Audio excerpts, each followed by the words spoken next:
The government, government, the government, it's the government, it's the government, the government, it's the government, it's the government, it's the government, government, the government, it's the government, it's the government, the government, it's the government, it's the government, it's the government,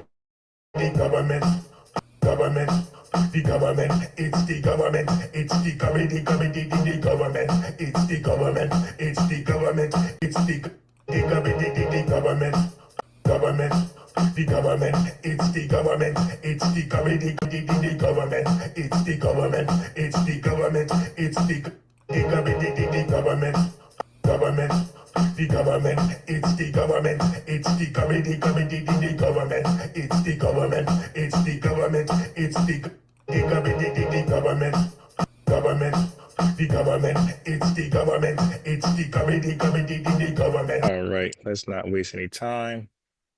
Let's get right to it.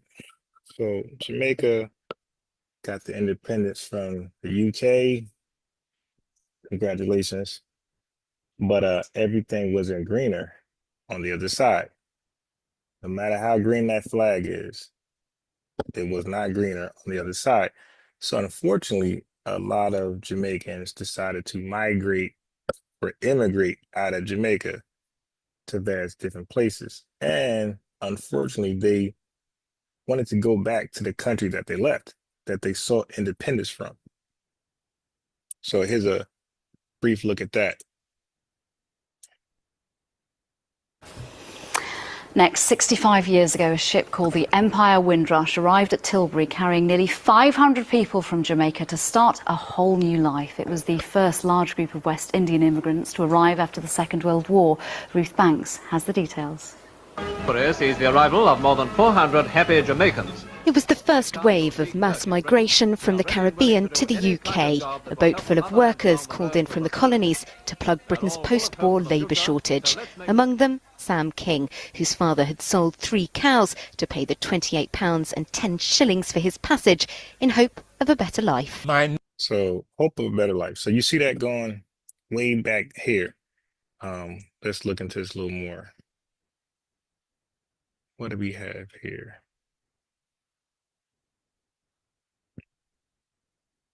Anything on this?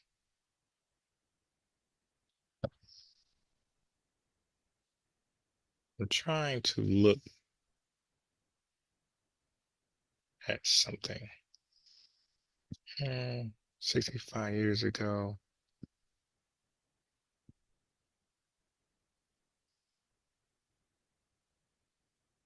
Here we go. 1945. Okay, so 1945, they were fleeing their country back into the country where they got independence from. Okay, so in 1945, FBAs were dealing with a heavy case of Jim Crow. Okay, so of course, when some Jamaicans got to the dock of the UK government was reluctant to let them off the ship. And it wasn't really like a warm embracement. They kind of like resented people from the West Indies coming back to the country. So of course they were immediately impacted with British racism and discrimination. You can imagine. Okay, but from here, this has been a common thing with Jamaicans, which is unfortunate, but a lot of them want to get out of Jamaica. Okay, something is happening in Jamaica where they felt like maybe independence wasn't the best thing. They weren't capable of governing themselves correctly, righteously, and producing work and food for their citizens. So a lot of people are leaving Jamaica, even up to now, for their own reasons. And they're fleeing into countries mostly like the UK, Canada, and here in America. But so you'll say, well, why did the disdain and hatred, envy and jealousy for FBAs? And I try to like rationalize it, and I say, well, maybe because they're trying to get out of their condition and they're met with adversity leaving their country, And maybe they see other Black folks from the diaspora immigrating with no problem, and maybe that's some jealousy. And when they see FBAs, I'm just trying to think for them, trying to justify their hatred and jealousy. Maybe when they see FBAs, they think we immigrated here somehow, and they feel like we're not taking advantage as immigrants. This is their mindset, possibly. FBAs as immigrants in America, they're not taking full advantage of opportunities in America. We would love to replace them and take advantage of those opportunities. And maybe they just don't fully understand we're not immigrants. This is actually our country. We built it.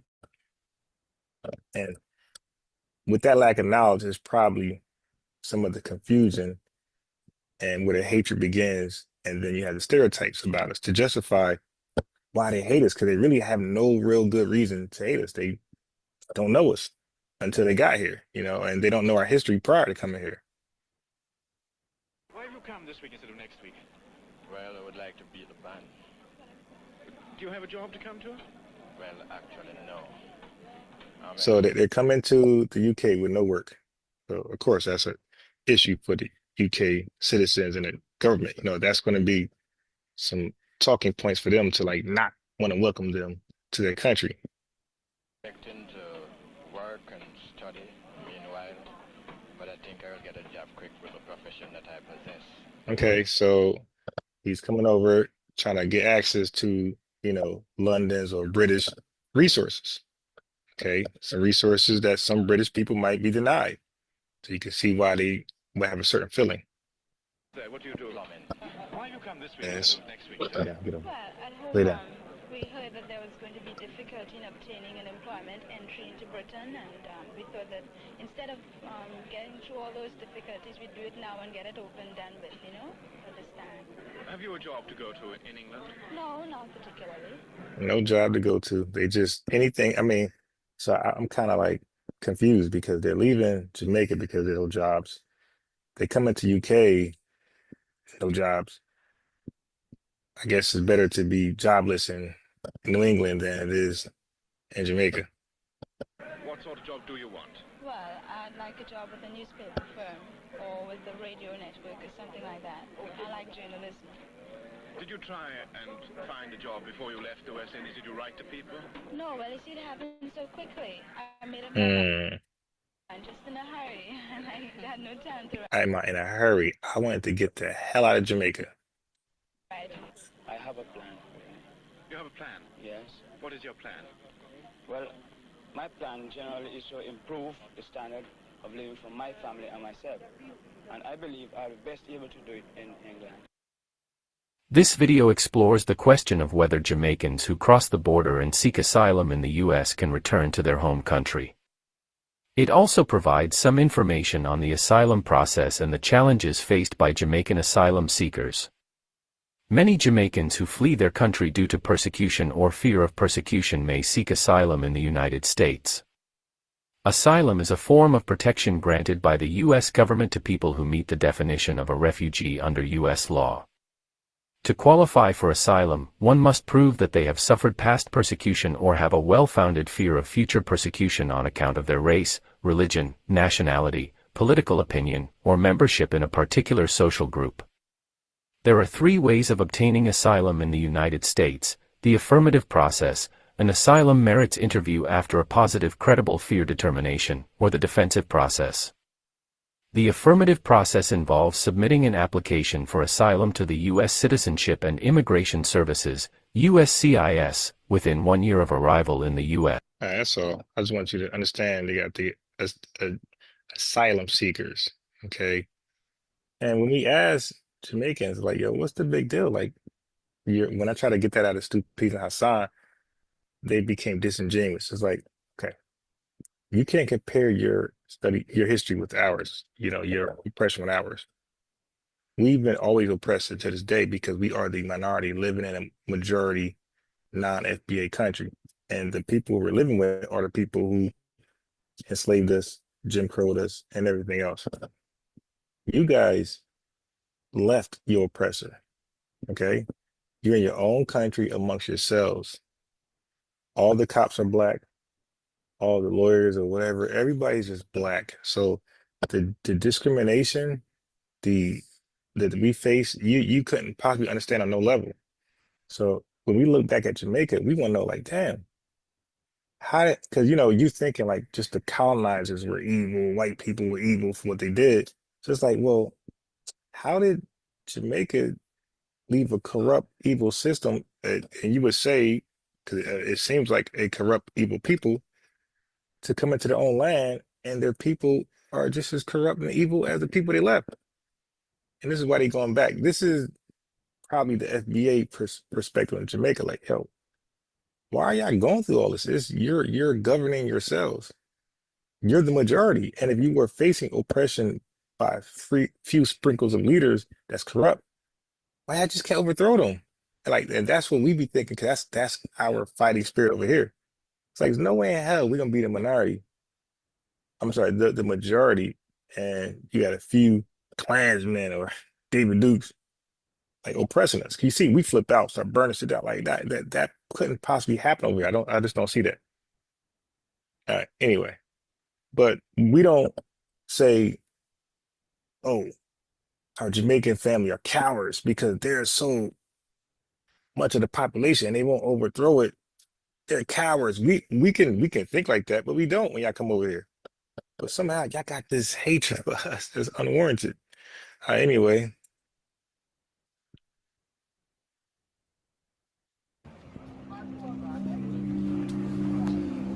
For many decades, Jamaicans were actively encouraged by the British government to leave their homes and come to the UK. That open invitation has over time become less and less welcoming. This week, the country awaited the controversial return of citizens, some of whom haven't stepped on Jamaican soil in decades. These deportations are big news, not just in the UK, but here in Jamaica. And generally, the prevailing view splits into two. The first is, what were they thinking? They knew they could get deported if they committed a crime, but they still did. The second... Okay, so there you go. They're fleeing to other countries with this criminal background, and they're starting a new life. The UK ain't doing a background check. They're told, even over here in Canada, hey, you commit a crime, you're deported, period. So now they claim to be seeking a better life. Then they'll go seek a better life, get better opportunities, and then there you go, commit crimes and get deported. It's like, what? Like, so what was the sacrifice? Weren't you leaving to have a better opportunity for your family? Did you go to another country? And it's just wow. Second, though, is that particularly for those people who came to the UK when they were children, it seems to be quite a dispassionate, unsympathetic thing to do to people that are far more British than Jamaican. Rayan Crawford says he came to the UK when he was 12, 22 years ago.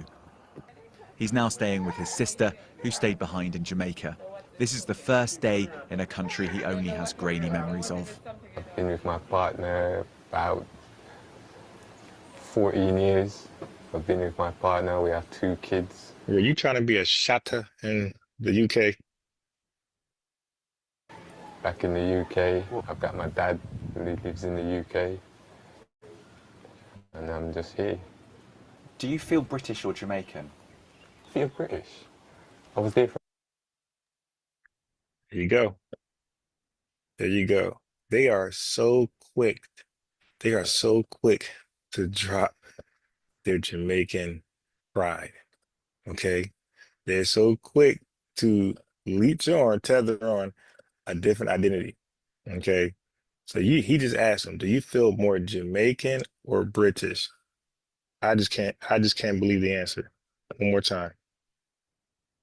Do you feel more Jamaican or British? I'm a child. I went to school. British or Jamaican? Okay. And I'm just here. Do you feel British or Jamaican? I feel British. I was there from a child. I went to school there. I went to college there. I spent my whole life there. You know, it's crazy. Then I come over there bringing the Jamaican flags and fly them. I mean, it's just amazing to me. The dude said, like, the hell with Jamaica. You know, Marcus Garvey said he'll never go back. So what's up with that? So they flee a country that they believe failed them in many ways than one. You pick one, they pick one. They go to another country where they believe it's a land of opportunity, better opportunities for them. So you would think then they bring their Jamaican flag over there and fly it, and that's kind of like disrespectful because to the citizens to that country, because they looking like you should be flying our flag, like what? Because we are the ones who are giving you a better opportunity. Why are you flying that flag? Like you know, uh, that country didn't do you good. You're over here, but you see how fast he dropped it. I'm British. Clothes. I have no clothes. I came here with one little plastic bag with 2 pairs of jeans in it. So everything is still in the UK. Rayan was convicted of burglary 3 years ago and spent 12 months in prison. Since then, he's been fighting his deportation. 2 weeks ago, he was detained, and on Tuesday, his final pleas for mercy fell on deaf ears. Right. So you're supposed to be seeking work, better opportunities, school, and you over here committing burglaries and then amazing. Yeah, I mean, you can't make this shit up. And they got deported and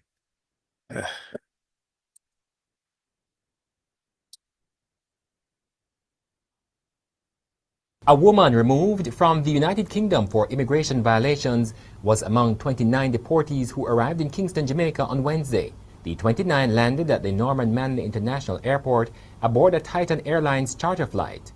From the airport, they were taken to the Harmon Barracks for processing by the police. Before long, the deportees, some with large bags, began emerging in groups. They all declined to speak with reporters. Oswald Dawkins, the president of the National Organization for Deported Migrants, also turned up at Harmon Barracks. He did not want to appear on camera, but said he was there to support the deportees. Persons may come down and they need to know to go about getting their birth certificate. Birth certificate is the first piece of document that you need to have, because without that you cannot get a TRN to them along those lines. Henry Moses was at Harmon Barracks to identify a deportee now in his 40s. He said the man left Jamaica when he was a toddler. He left there at 5, and his mother died over there, and his grandmother is very shaky, So you realize now that she'll have to take up this responsibility of sheltering him, which she can, but to get him adjusted. And as what I say about other deportees, sometimes it's not all deportees are bad. Some are. That's a damn lie. All right, so let's go into. So why am I showing these videos? I'm showing the videos because you will have Jamaicans lie to you on two hands. One hand, they will say the hatred and racial crazy stereotypes they have against FBAs come from their mothers, right? Their mothers just make up stories about FBAs where on their brain 24/7, and they'll incept their kids to come over here have this view on FBAs. And on the other hand, some Jamaicans would say, well, they got it from the movies, right? The movies depict FBAs and Batman roles, but Jamaica is full of Batman, full of criminals. That's why people are getting out, getting away to seek a better life. But the movie thing falls on deaf ears because at the very best, it's 50-50. You could see 50% bad movies of FBA, and you could see 50 movies that got us in a great light or normal light. So how do you justify just focusing on the Menace to Society, Boys in the Hood movies to say that's how FBAs are? Why not look at Waiting to Exhale, the Wayans brothers movie, like Mo Better Blues? Why is it Malcolm X? Why is it always that's because you want to believe that. You want to believe that about us. And all of you are trying to get out Jamaica. So it's not this great land you're claiming it to be. You were trying to get out as soon as you got your independence. You realize, oh, we just made a big mistake. All right, never mind. UK, we take that back. Yo, you know what I mean? What's up? How can we get back over there? Okay. And I want to debunk another uh myth. So you have a lot of, they have this disdain for FBA and say we're this and that in America, but we can argue, hey, some of our ratchet behavior we got from you. You came over here from Kingston, Jamaica, and wherever else, this ratchet, savage type of lifestyle, and you bring it to us, live amongst us, incorporate amongst us, and now look at us. For example, baby mother, baby mama. You would think baby mama is an FBA thing, right? A baby mama or baby mama, also baby mother, is a slang term for a mother who is not married to her child's father, although the term often carries the connotations as well. This term is associated with African Americans, see, originally. But okay, coming from Jamaican Creole and finding its way into hip hop. So it got plastered onto us, but it comes from Jamaican Creole. Look at this. The term originated in Jamaican Creole as a baby mother, pronounced baby mada, with the first printed usage appearing in the Kingston newspaper, the Daily Gleaner, in 1966. Look at this. They having a baby mama issue in 1966 when our marriages are 70, 80%. We got nuclear families at this time, and they got single parent homes. Now, the welfare state is what crippled our nuclear families. What crippled yours? Why you got baby matas in 1966? Anyway, used from another daily used dates from 1921 to 1989. Originally, the term was used by fathers of illegitimate children to describe the mothers of their children. Okay.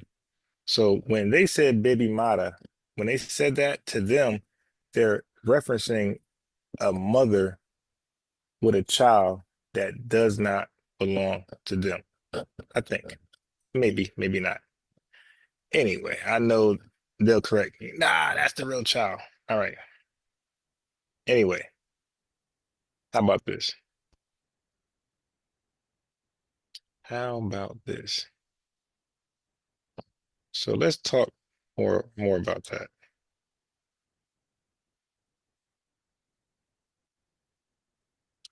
Let's talk more about that.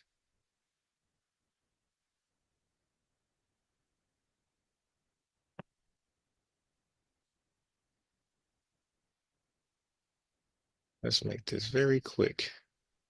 Okay.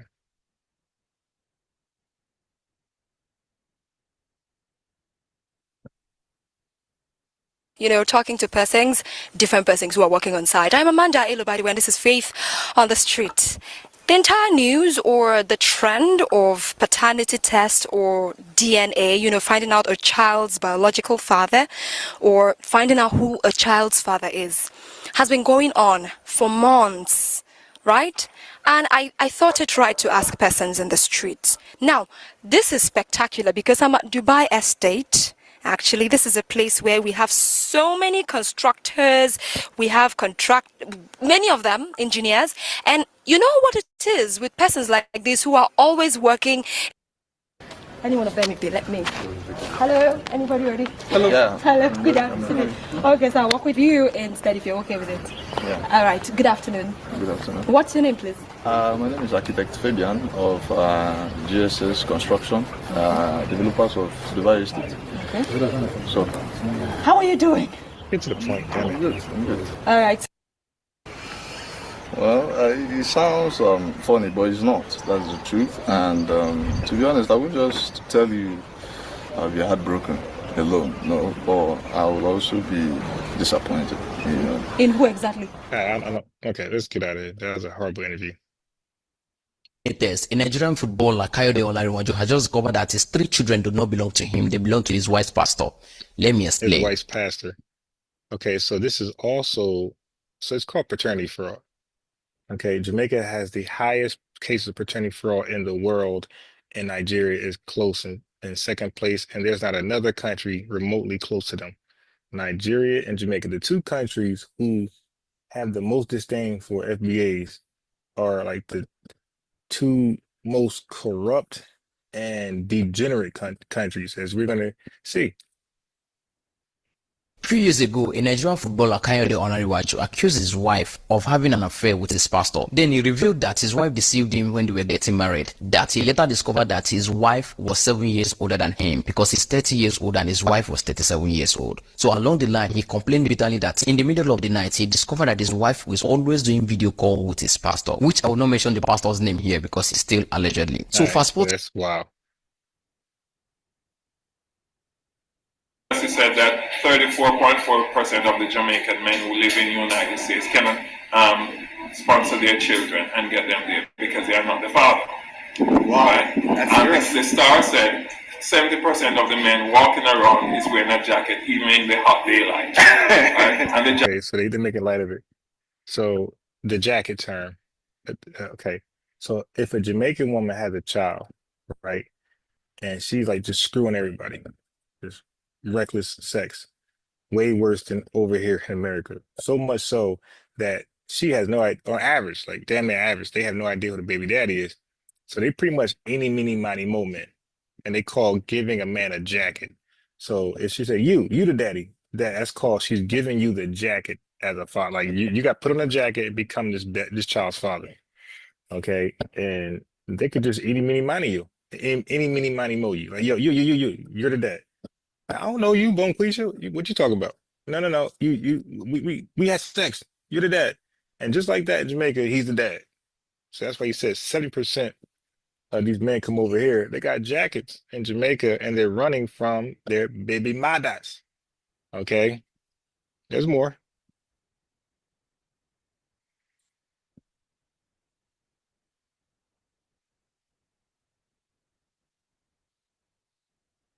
Give me a second. There's definitely more. Okay, here we go. There we go.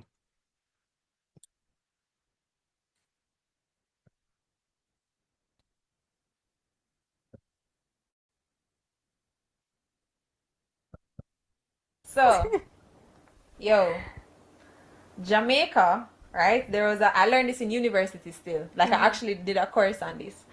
And I saw it being circulated around social media. So Jamaica has the highest paternity fraud in the world with 34.6%. I learned this in first year university, right? So basically what they're saying is that I be a jacket. I just be a jacket I give it. Only just Y'all have some tailor jackets too. Yeah, you have some well-tailored jackets still. Not lying.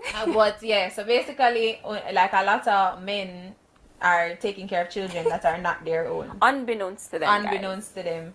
But I feel like you see it a lot. Yo, there was an article, you know, remember the man, and him did have like, must say 5 or 7 pitney. And him find out say, no, them have 7 pitney, and him find out say 5 a jacket. Yeah. And after something like the uncle or something like that. Yeah, but this, and him, yeah. So a guy was hit with 7 kids, and only 2 of them was his biologically. The other 5 were jacket kids. So that's the term they use, jacket. So when they in the chat talking shit about FBA, ask them how many jackets they got back in Jamaica or Nigeria. Wow, it's crazy. What you gonna do, Sam? Come on, let's keep going. Jamaica may have a higher rate than other places, but in any country, especially in America, there are a high number of people who are taking care of children who are not from their bloodline, to say the least, right? And in Jamaican culture, jacket is a thing that is almost, how would you say, accepted, praised in certain circles, and it's just a part of the culture that's just normal to a certain extent, no matter how dysfunctional it is, because we should. So the jacket thing, making any random guy the baby dada, the baby father, is normal in Jamaica, and they got nerve to have these stereotypes about FBAs when we do over here, which is all false. It's coming from movies. They claim our stereotypes come from movies, but their reality is their reality. Jackets, the baby mother just pointing at any random man and giving him a jacket. That's normal in Jamaica.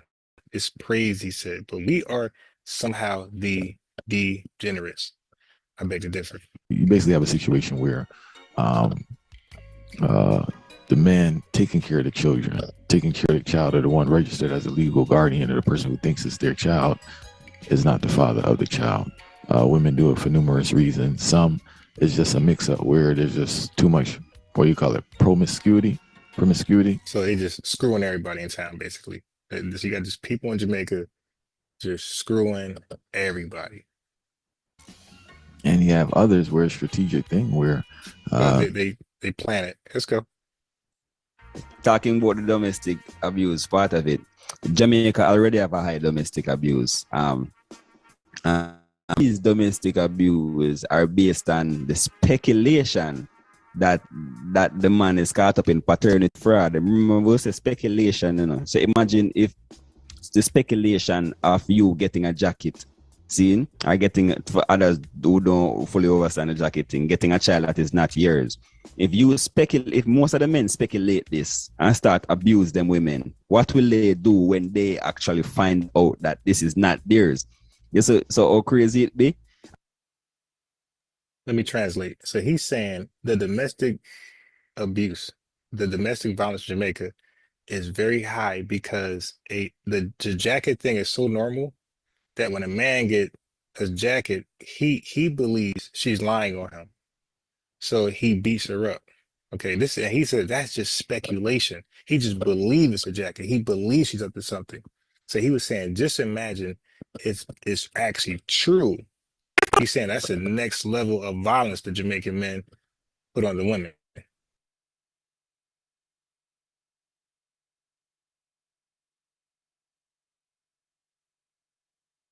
DNA test. A Nigerian footballer Kayode Olariwaju has just discovered that his 3 children do not belong to him. They belong to his wife's pastor.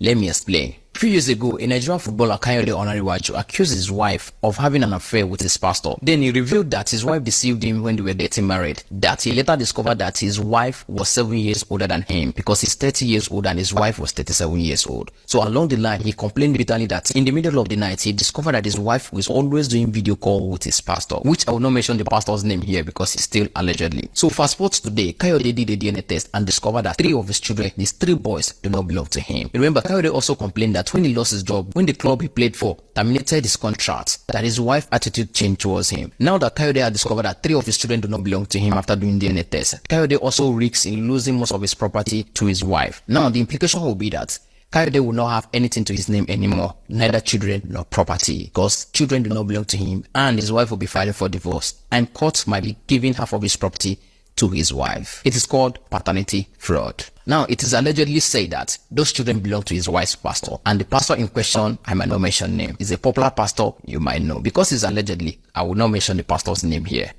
Fantastic. This matter is a very dicey matter because the online in-laws and court of public opinion have already brought out sword to butcher the woman and the children. But the problem now is Kayode did not back up the allegations with evidence. You understand? Everything is just allegedly. And you know, me, I cannot come and put my mouth in allegedly so that one person will not serve me later.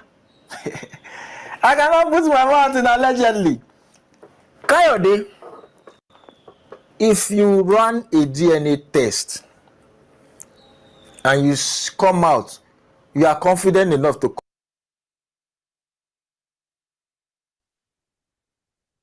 All right, there's more.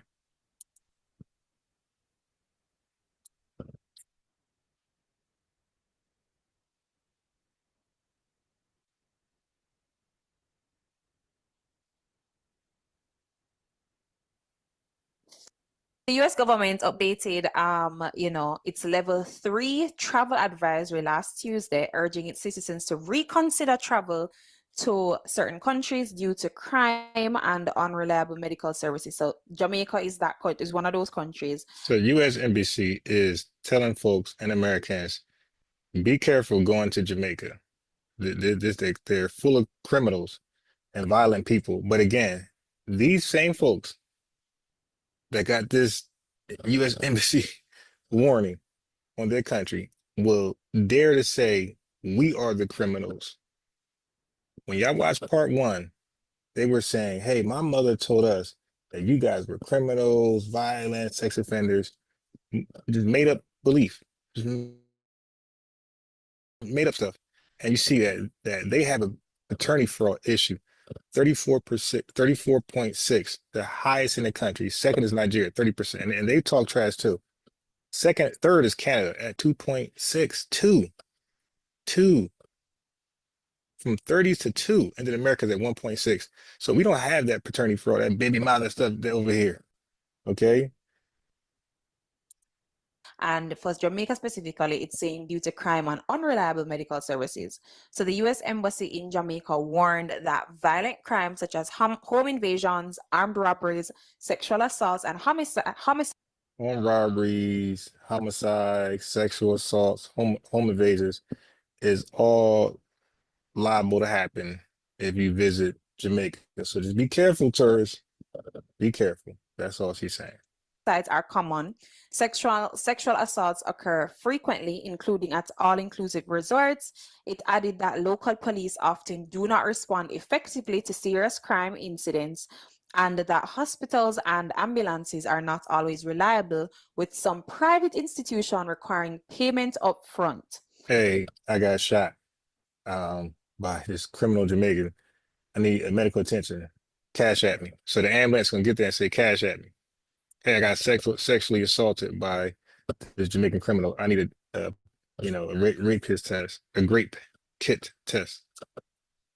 Ambulance driver, doctor, like, yo, cash at me. That's wild. And we are the degenerates. I don't know about that. Hold on. There's more.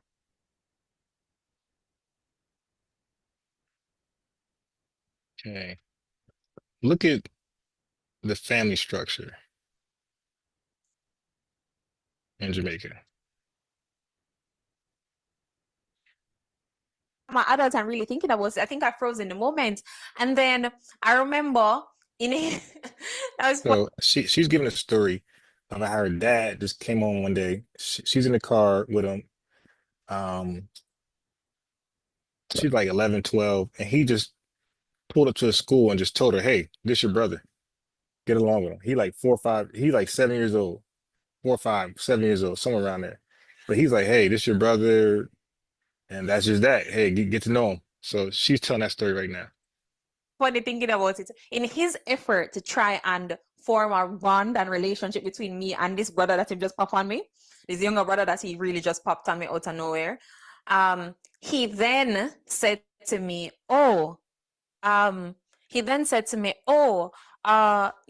just make him stay. So my father used to just make him stay at my house until for probably like an hour or two, and then come back for us to spend time. Me and this little boy, that is my little brother at the time, because we were so young. Because at the time I had a help at my house and thing, and we would just look at each other and I'd be like, "You want to watch TV?" Yeah. And he just turn on the TV and just watch the TV, and then I'd be there So I said, "So how was school?" "Good." "You good?" It was so awkward. It's so awkward because I don't know this nigga. I really all the time. My adults, I'm really. It was really awkward because I don't know this N-word. That's normalcy in Jamaica, but we are the degenerates. Okay. Got a few more for you. And then we're out of here.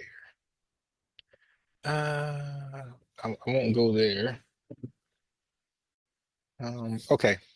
So now let's get to the grape offenders in Jamaica. All right. And I'll end it with that. I ain't gonna do that too dirty. I'll leave it at that. Because I got other stuff here that I'll just leave alone. So I'll end it with this. Check this out.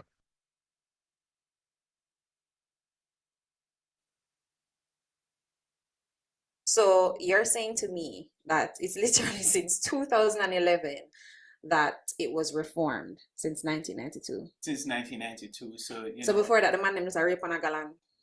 I know nothing.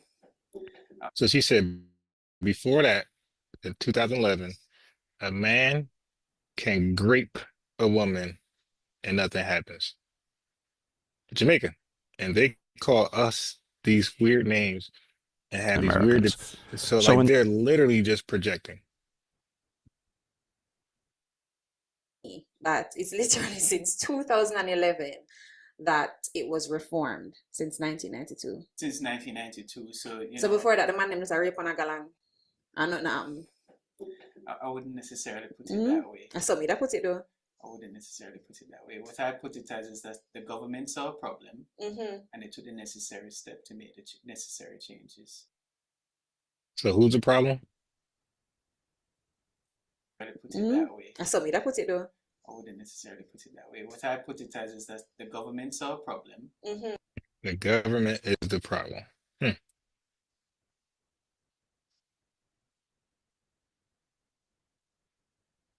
Blame it on the government. And they took the necessary step to make the necessary changes. Them tiptoe. But anyways, I digress. He said they tiptoe on the changes. Okay, so he's a lawyer. Now let's talk about basically the Sex Offenders Act, right, but then you were saying that the registry. So the registry started in 2011 as well? So the legislation was officially enacted in 2011, but the sex offenders registry itself was officially set up as in physically in 2014. So it's being managed by the Commissioner of Corrections. Okay. So you're saying to me, convicted of a sexual offense, they still have to meaningfully contribute.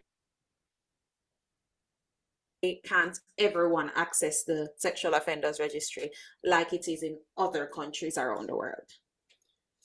So she's inquiring, like, hey, in Jamaica's sexual registry, can the public inquire about it and learn about in advance? Where are these PDFs like America, or how do we do it here in Jamaica?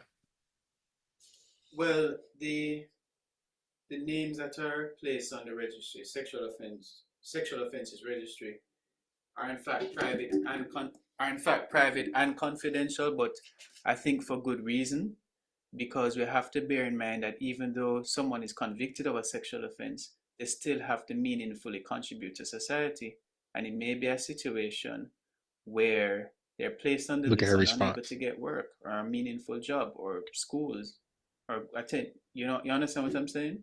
No.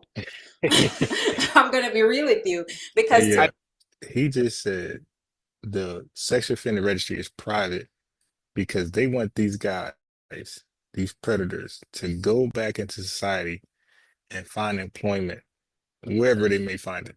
So they're protecting their PDFs. Now, in here in American Black culture, one of the worst things you can do in FBA culture is be a PDF. That's like one of the most shunned things. That's worse than prostitution, worse than drug dealing, worse than gangbanging, is to be a PDF. And in Jamaica, apparently they have a high tolerance for it. There's more. Convicted of a sexual cultural differences too. Okay. It might be a situation where somebody may just easily access the list, see that this person was convicted of, say, child molestation or a child rape allegation, it's no longer allegation if they're convicted, and then they see them and attack them in the streets. It can't be fair to them. That's double punishment. So, but cultural differences too. Okay. That's double punishment. So she went on later to say, no, I agree with that type of punishment. Hey, that's what comes with that type of action. And we in America, FBAs, we understand that comes with that. So we're not given, like, you need to expect that in FBA culture. Like, so I guess I know where, but they have a high tolerance for grape offenders. So with that being said, I guess I know where Brother Polite is moving after his sentence, he about to find a bunch of wives out there. You have said that you resent the idea of being called an African American, that Yes. you are a black American. Yes. Explain. I think that when the government, it's the government, it's the government, the government, the government, it's the government, it's the government, it's the government, the government, government, the government, it's the government, it's the government, the government, the government, it's the government, it's the government, it's the government, the government, government. The government, it's the government, it's the government, the government, the government, it's the government, it's the government, it's the government, the government. All right, last two clips and we're out of here.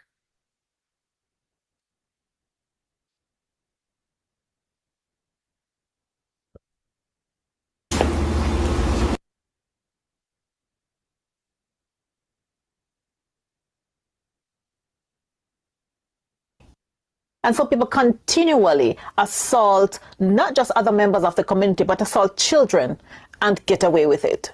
So then we can't act surprised when the children, when these teen boys grow up and do the very same thing they see we normalize in our society. So they normalize PDF in this society. And so people continually assault not just other members of the community, but assault children and get away with it. So then we can't act. And there's no punishment. But we are the, okay. Surprised when the children, when these teen boys grow up and do the very same thing they see we normalize in our society. So this is what they need in Jamaica. I'm not a policeman. I'm Chris Hansen of Dateline NBC, and we're doing a story on computer records. I'm free to leave right now. If there's any Jamaica.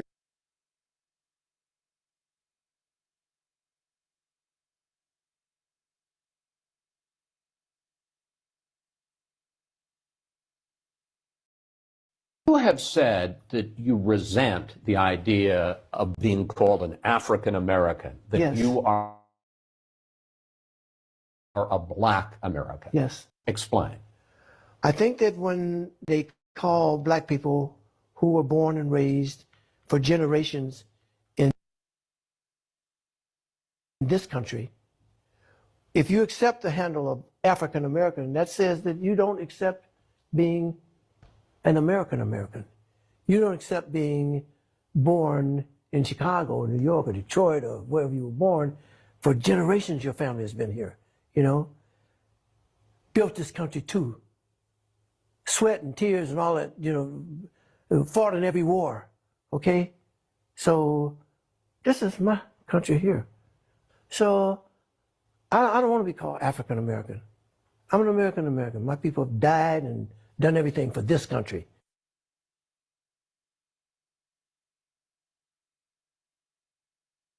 Let's get Bad Mon.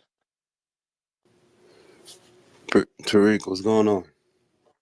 What's up, Bad Mon? How are you? Well, how are you doing? I'm chilling like a villain. What's on your mind? Yeah, so I've been following you for a bit. And I'm curious, bro, like this whole FBA thing. What is it all about? Okay, well, when you ask that question, that means you are not FBA. So where's your family from, first of all? Where's your people from? They're from the Caribbean. I'm from Brooklyn. Okay. The Jamaica or Jamaican and Trinity. Okay, there you go. So yeah, you know what it is. You know, foundational Black American. We are not immigrants. That's what a foundational Black American is. That's a Black person who is a non-immigrant and who has a non-immigrant background or has family members who are non-immigrants. It's that simple. And you know that. You know what a foundational Black American is, Batman. Yeah, so honestly, I literally just found out about FBAs about maybe 2 months ago. Okay. And that was because I was being insulted by an FBA for like no reason. I went into a room and it was just like, why are Caribbeans disgusting and nasty? Yeah. So my question is, go ahead. That wasn't cool. Yeah, that wasn't nice, but go ahead. So Tariq, I what you're doing is pretty dope. You know, bringing black people together, fighting for reparations and all of that. I look at it as a like a modern day Malcolm X. You know, Right. that's what I look at you like. You know, something similar. Yeah. I'm not gonna put you on that type of caliber, but you know, I feel like you're like on that level because you gathered a lot of black people together and start a powerful movement. And this FBA Right. thing is super powerful right now. I Yes, looked it it up is. on ChatGPT, and you're the head and founder of it. Well, I just came up with the name and with the help of Dr. Claude Anderson, but I'm not really the founder of a lineage because when you talk about FBA, all I'm doing is talking about our lineage. So yeah, I'm not the head of anything. I'm just a regular foundational Black American like all these other brothers and sisters. But I understand, what some of the AI prompts will say. So So my thing is, Mr. Tariq, is that what you're doing, like I said, I respect it, but then again, it's sort of like you're segregating other you call us tethers.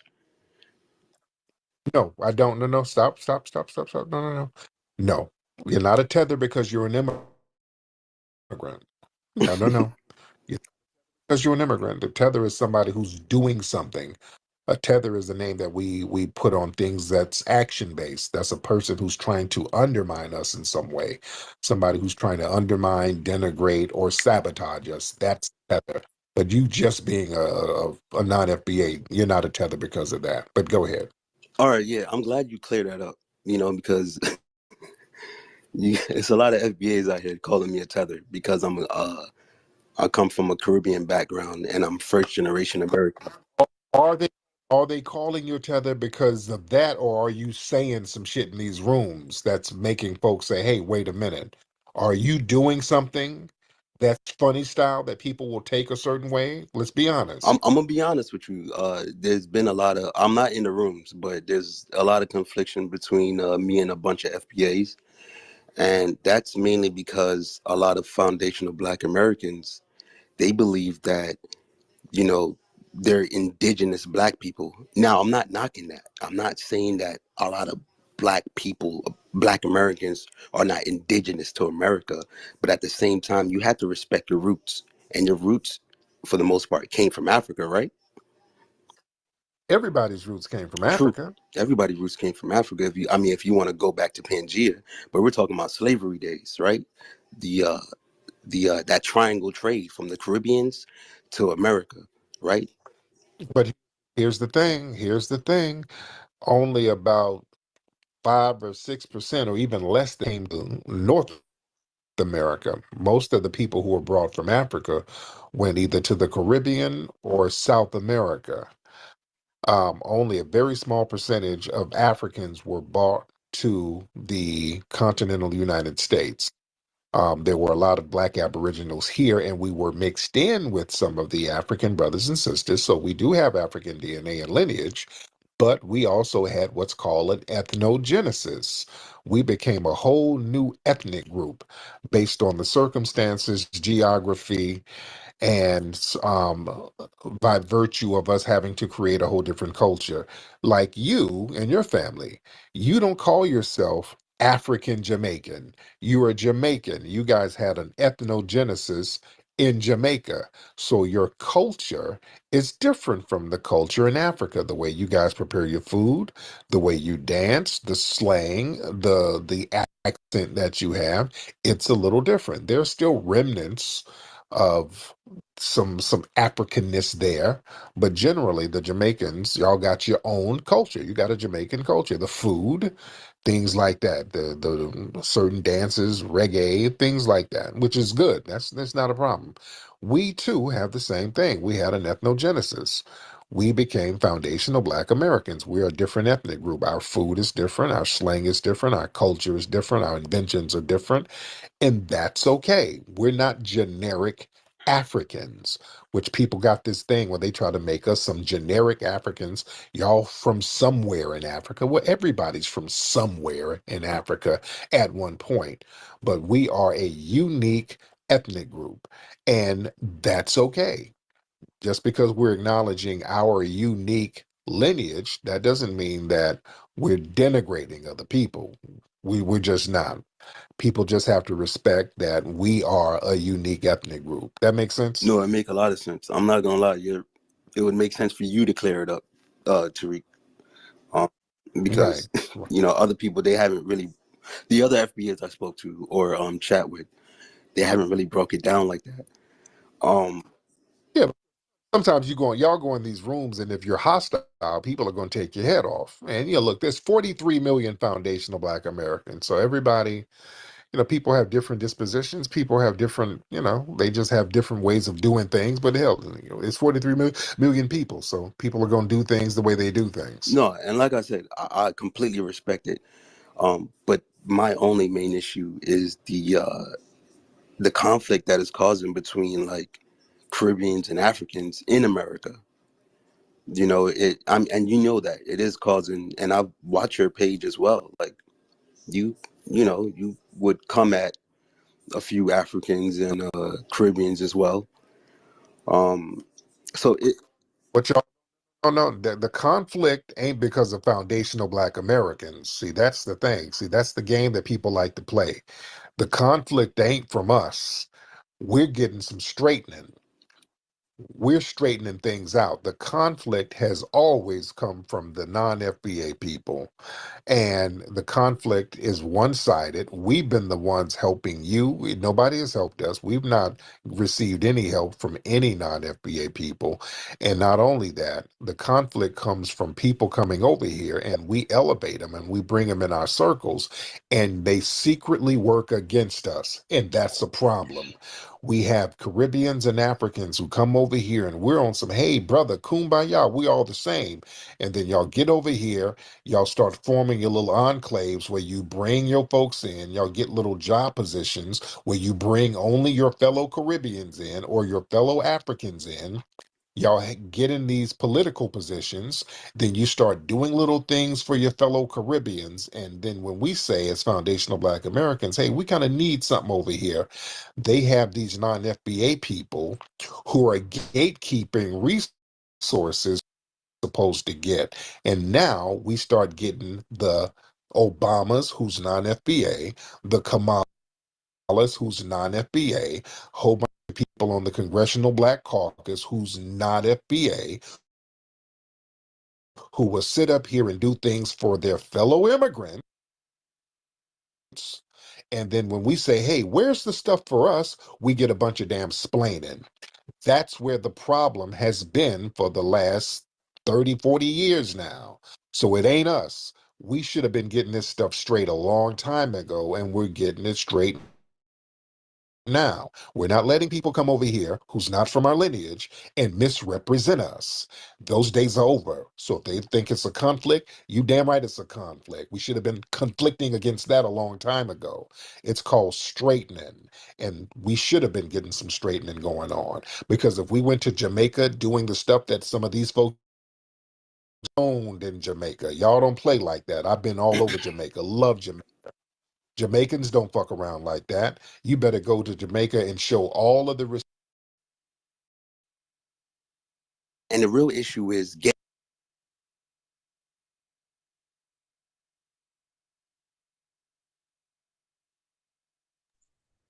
I know my microphone a little janky because I'm on the desktop.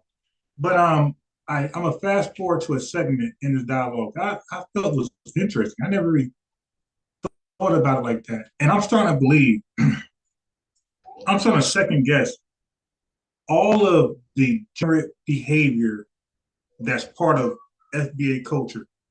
I'm starting to really question who brought it there. I'm starting to, because now when you look at some of the janky stuff we do, some of the degenerate stuff we do, you'll realize that another Black people introduced that to us. Like, for example, baby mama.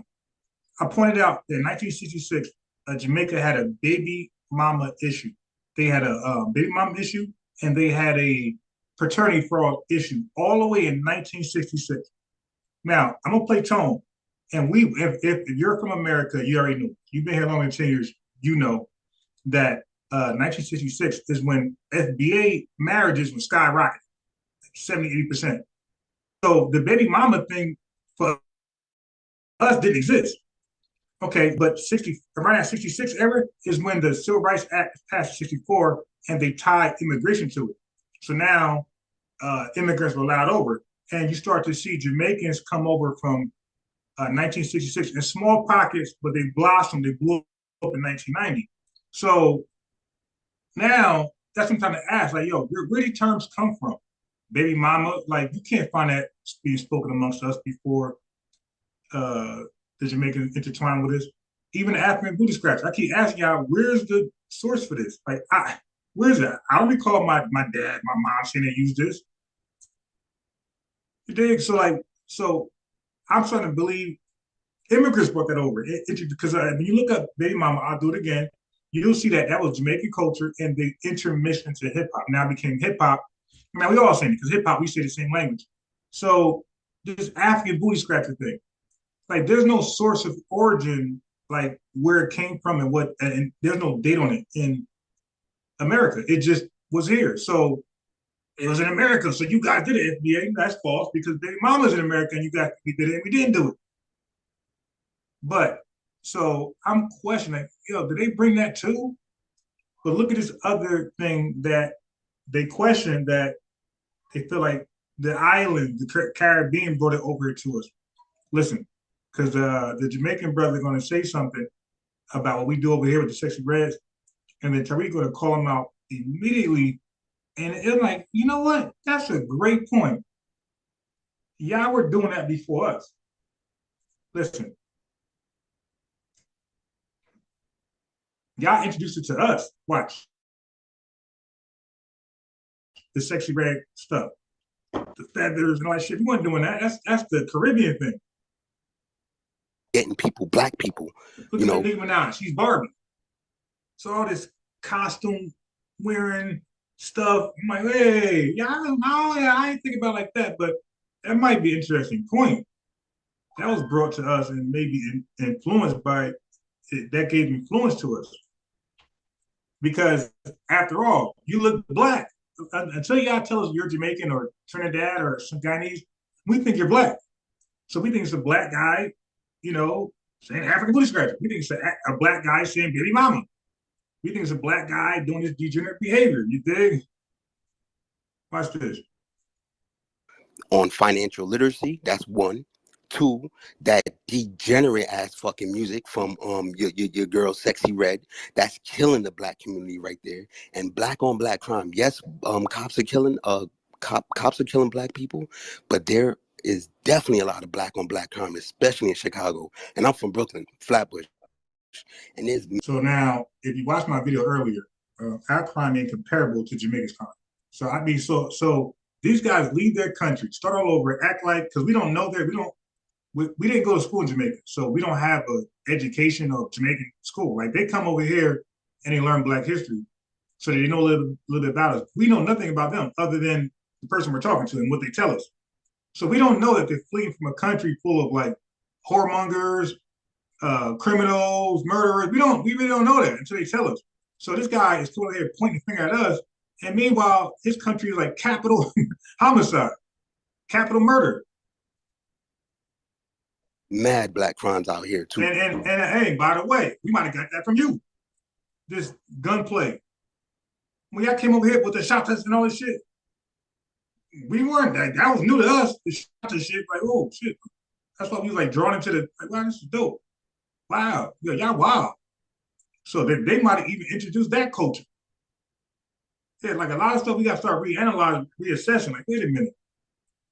Where was this behavior before 19? Because again, you got to look at the date when they started to come over. And you can't find that date when we were doing this before they came over. It's fair to say, maybe you broke that over because y'all was definitely doing that in y'all country at that time. Hold on. Now, you can't sit and say Sexy Red and talk about.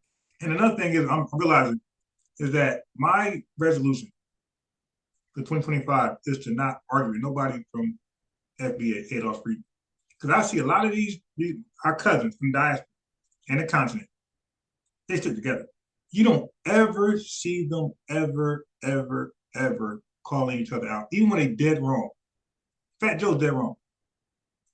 Matt Hopper wrong for vouching for him. What guy from the Caribbean is calling out, like, yo, what podcast? Like, you got Cuban Link calling out Fat Joe. But and you got other Hispanics. Actually, he's probably the only one. Him and Cuban Crisis, probably the only one that I know. It's always the Cubans that riding with us.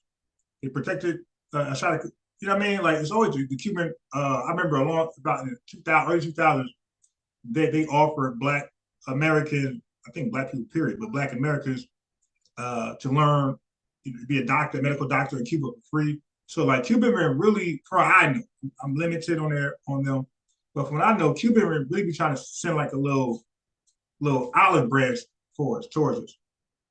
But outside of that, like how many Puerto Ricans are really like calling out Fat Joe, saying, "Nah, that's wild," and with the N-word?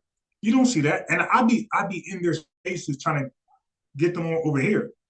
The Math Hop Caribbean guy, Dr. Fat Joe. Like, where's the Caribbean saying, yo, in the chat saying, yo, man, dude, you wild, Dr. Fat. Yeah, that's unvouchable. You don't, like, they're on one accord, good or bad. So I'm like, okay, you know what? I'm on that time too.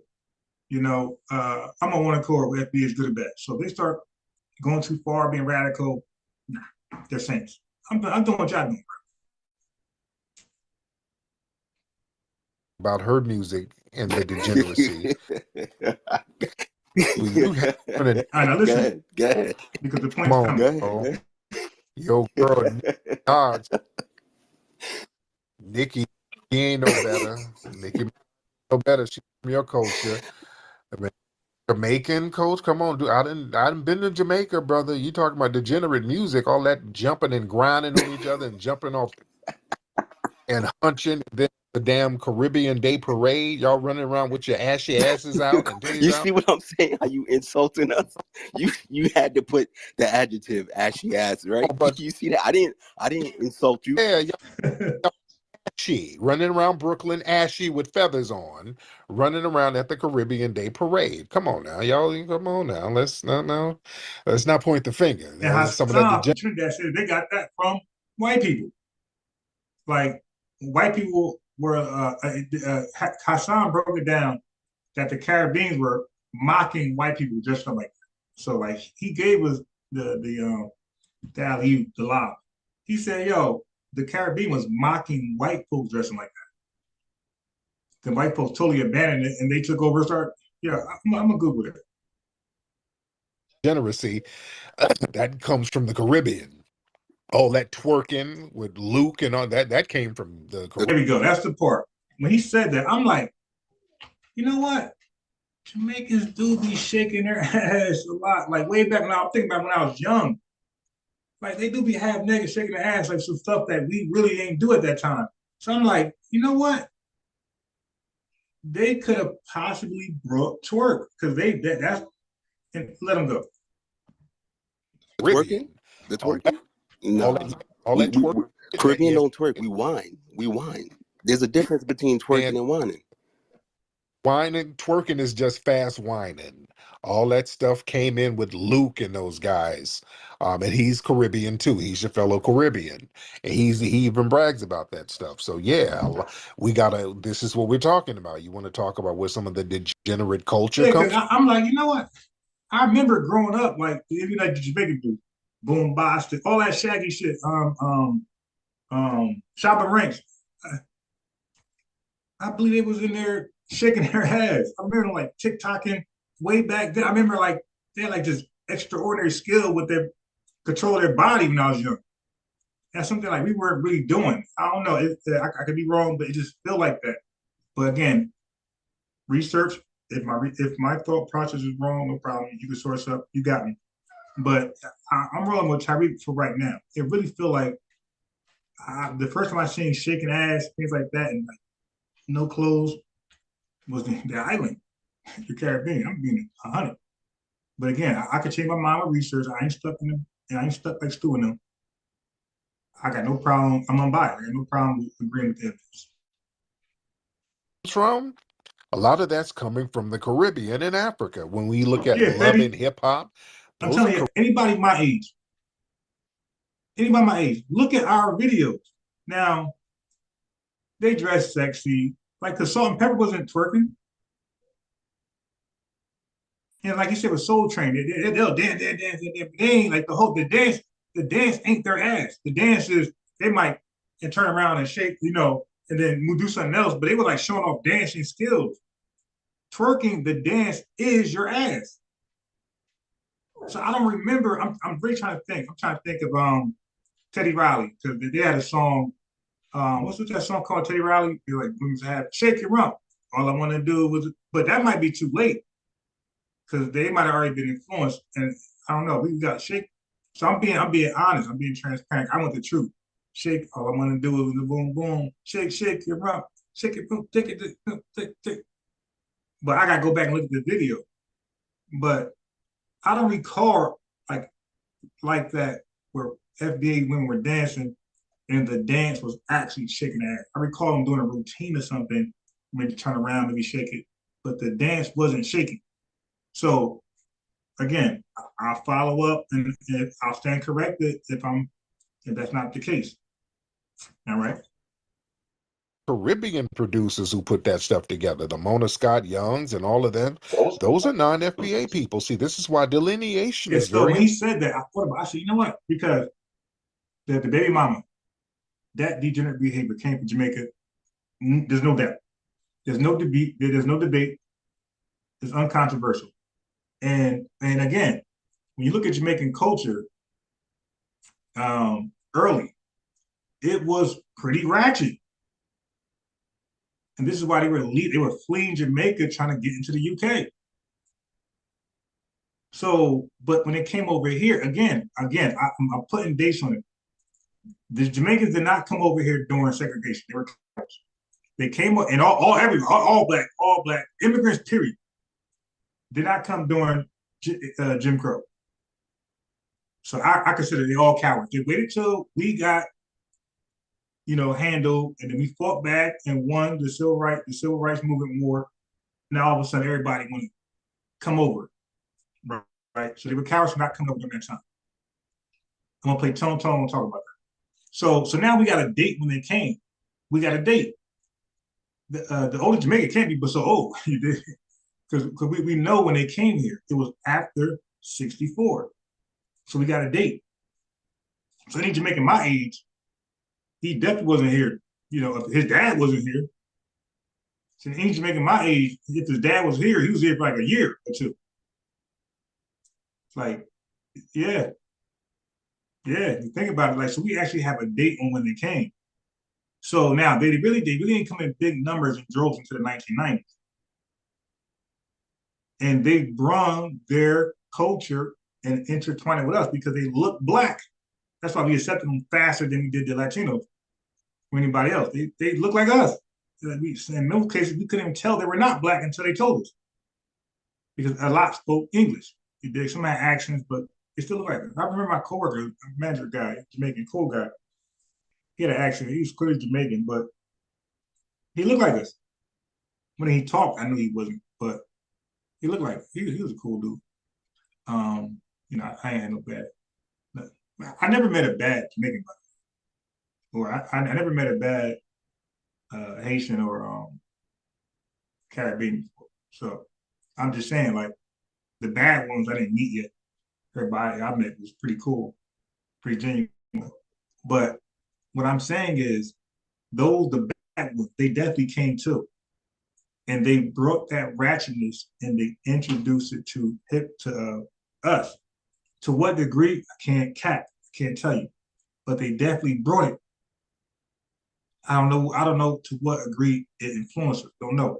But I do know baby mama. I do know baby mama straight Jamaican. That's their shit. And it influenced the hell out of us. The world says it today. Even all nationalities see baby mama today. That's a Jamaican degenerate behavior where women are just naming guys as a father and he's not. Okay, when they do that, that's called giving a Jamaican man a jacket. A jacket means that you just made this man of a father of a child that he's not biologically related to. Okay, you pin the responsibilities on a Jamaican man that's not the dad of your child. And this is a scam that goes on for the longest in Jamaica. It goes on now. They lead the world in this scam, 34.4% or 34.6%. And Nigeria is a second close at 30%. So Nigerians and Jamaicans, they lead the world in paternity fraud still today, by the way. So I don't know what it is with them just not wanting to just name the actual father. They get pregnant, he's the dad. Somehow in Jamaican law, if she says that, he's the dad. You ain't no, I ain't the dad. No, she said it, you are. And he's obligated to that child. So as a result, domestic violence has been crazy in Jamaica. So these guys are getting pinned to kids that's not theirs, and now they're responsible. They beating the hell out the woman.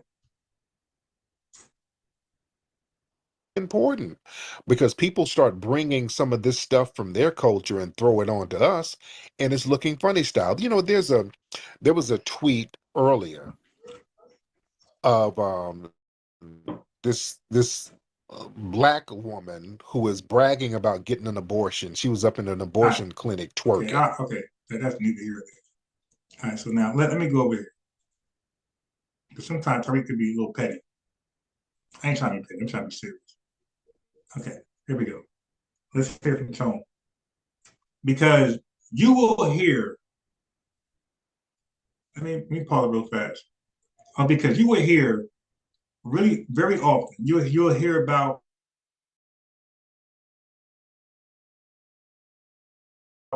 Nigerians, how well America and success, right? And then you'll hear Jamaicans say, hey, we come over here, we're out doing FBAs.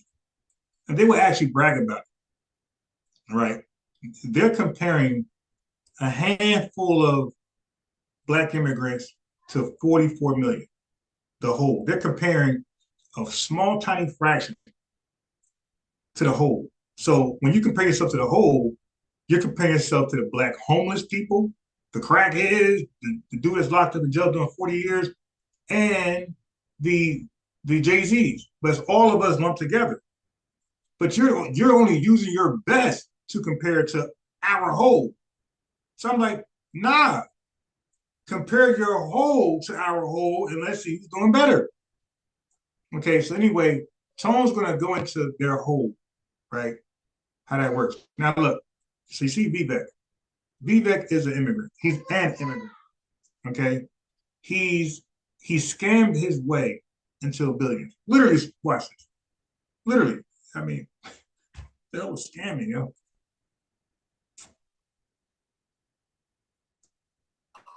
I think today is a good day to remind how Vivek Ramaswamy got rich. He and his family bought a patent for a drug that had failed 4 trials already, raised hype around it, and cashed out before the drug failed to deliver again. They created the environment, played right. So that's called a pumping up. So you got this white boy, we call him the Wolf of Wall Street. No, Vivek is the Wolf of Wall Street. The white boy amassed a couple millions. This guy got billions with his scam. He's his pump and dump. He's the Wolf of Wall Street. And guess what? He didn't go to prison. The white boy did.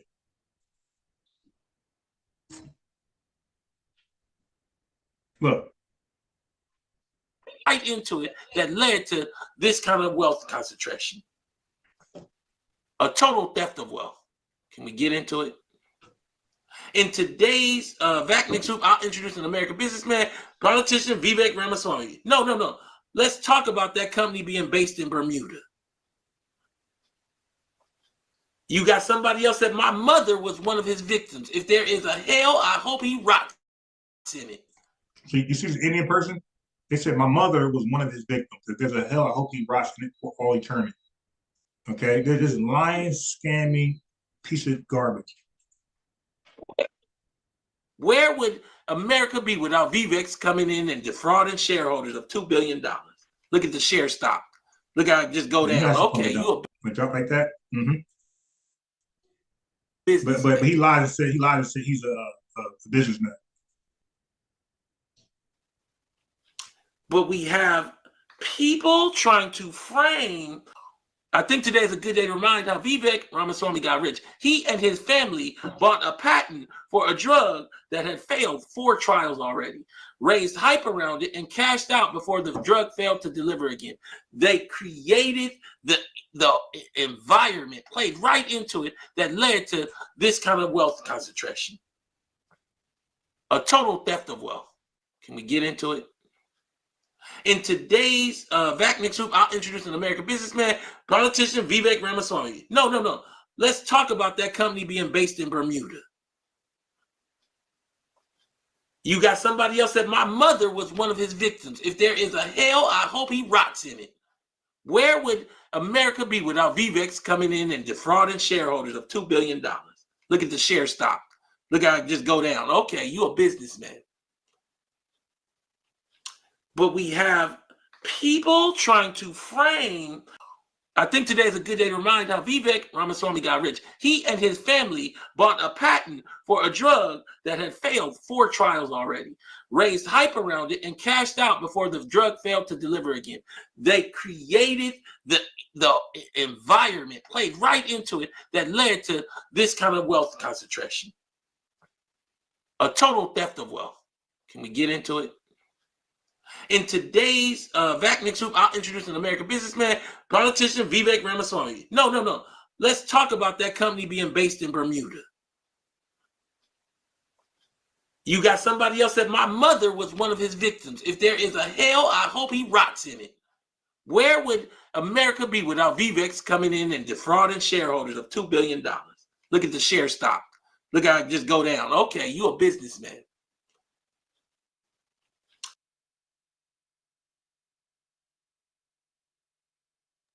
I just realized it was looping. I forgot. My bad.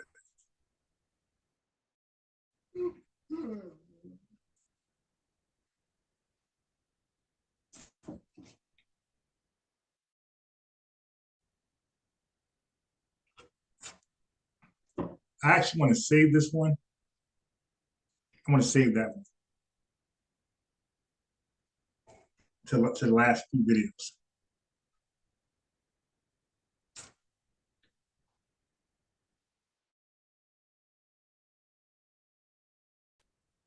Damn, I got to save this one too. All right.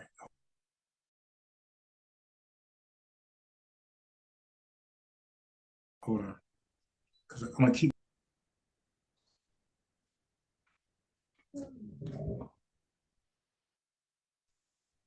There's a theme here. Here we go.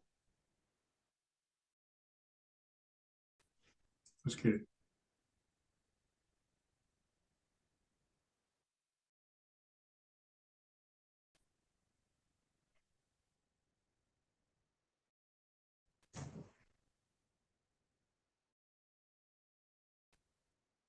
This slow computer right here. I didn't even think to that laptop. I just went live as soon as I could. Maybe I just read it. They are chosen because they come in already highly educated. So you have a nation that locked Adolf's American descendants of slavery out of all access to education. Not yet. Not yet. I don't know what that is on my screen. You guys can't see it, but I don't know what that is. Like, yo, what is that? It won't show on the screen though. But it's blocking me.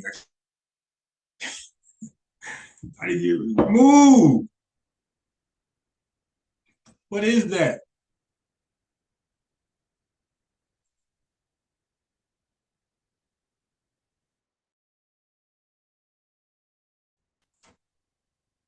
All right, you know what? Let me just play it. Let's go. Let's just play it.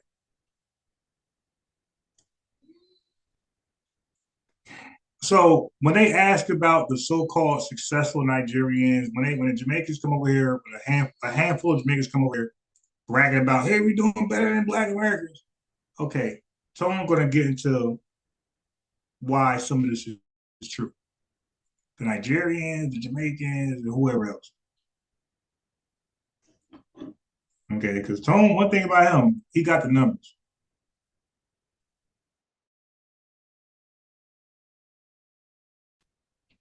Okay, so I'm gonna need the audio to catch up with the video. Black women could not become nurses for so this is the thing that we're trying to explain to people. You know, he Jamaican guy goes into cognitive dissonance when he's wrong. He don't want to listen. He got his mind made up about FBAs, Adolf Friedman, whatever. Dude, that's just personal for you, how you feel about us. But the black nurses, okay, so at one point there was a shortage. There's a so-called shortage. The shortage was created through white supremacy, okay?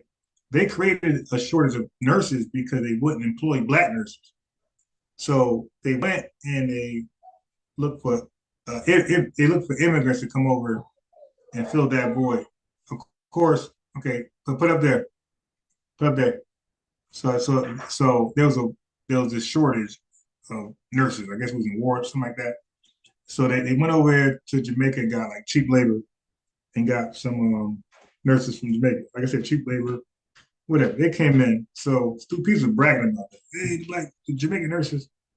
Like, dude, there was no need for Jamaican nurses or whoever, French nurses, nobody. We had time to employ FBAs over here where we have nurses, but they purposely locked us out. Okay, they wanted the cheap labor. Look at this, which makes sense in a capitalist country.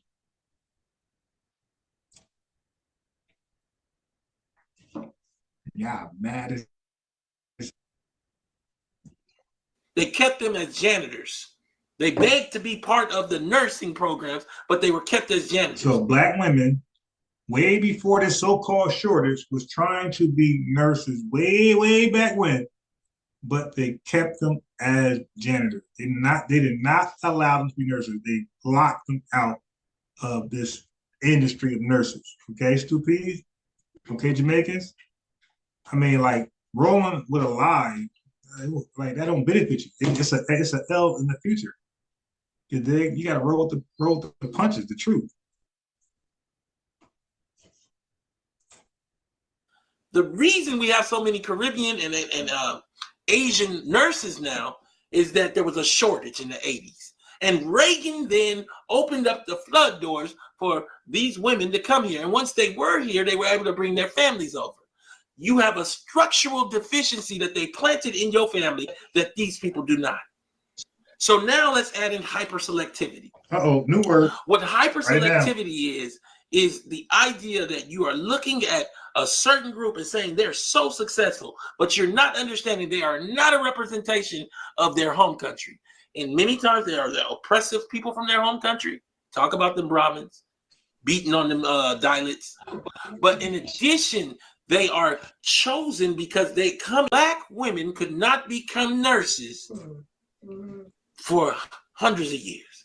Okay. They kept them as You got that? So now he came with a term. There's a term he didn't come up with, but he named the term. You guys can Google it. You're looking at it on the screen. It's called hyper-selective. Okay, so these few handful of Nigerians is over here thriving and successful. These few Indians over here thriving and successful. These tiny few Chinese people. That's because we got this thing. They're smart. These tiny handful of Chinese over here that's thriving and successful, and whoever else. They are hyper selected. Okay, they don't represent their country. They're natives, right? The natives is dumb as fuck and lazy and don't have no skill set. Okay, but the hyper selected is the brightest amongst what they got to offer, their stock. Okay, watch this. Get them, Tone.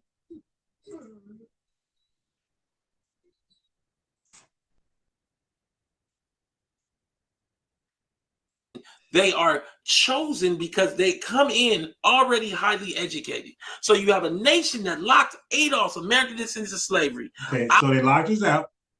Okay, and they invited these small percentage of intellectuals amongst their own that don't represent the country. They don't represent the rest of them. So what we mean by high selective, you look at these Nigerians, these Chinese people, these Jewish people, these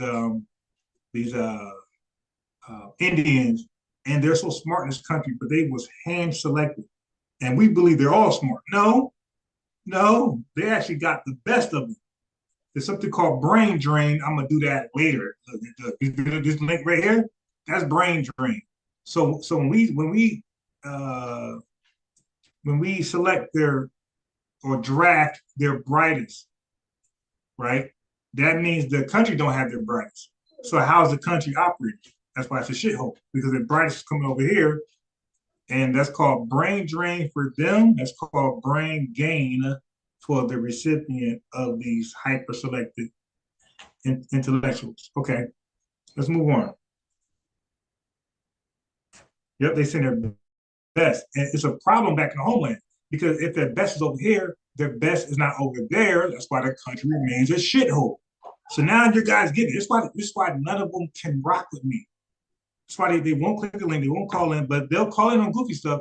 If I'm talking about Giannis, if I'm talking about some boxing or some goofy stuff, they'll call in, they'll be here for 3-4 hours.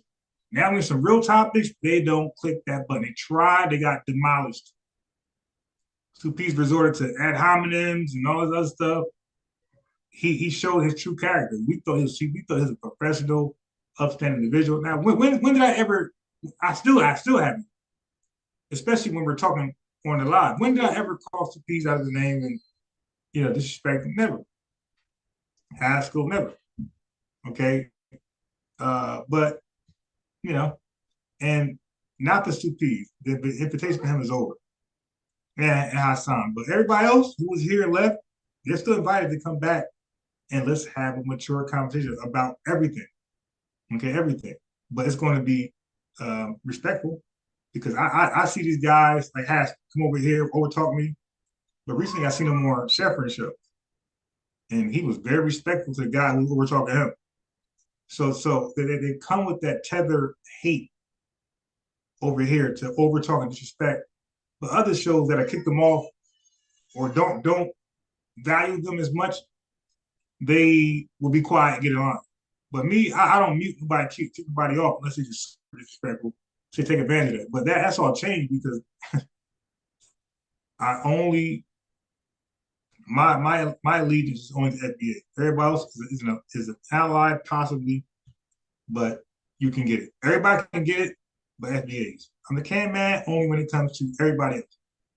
I'm not the can man with FBAs. I'm on code like y'all on code. Y'all don't call each other out. Y'all don't get on each other, and neither am I going forward. I'm on code.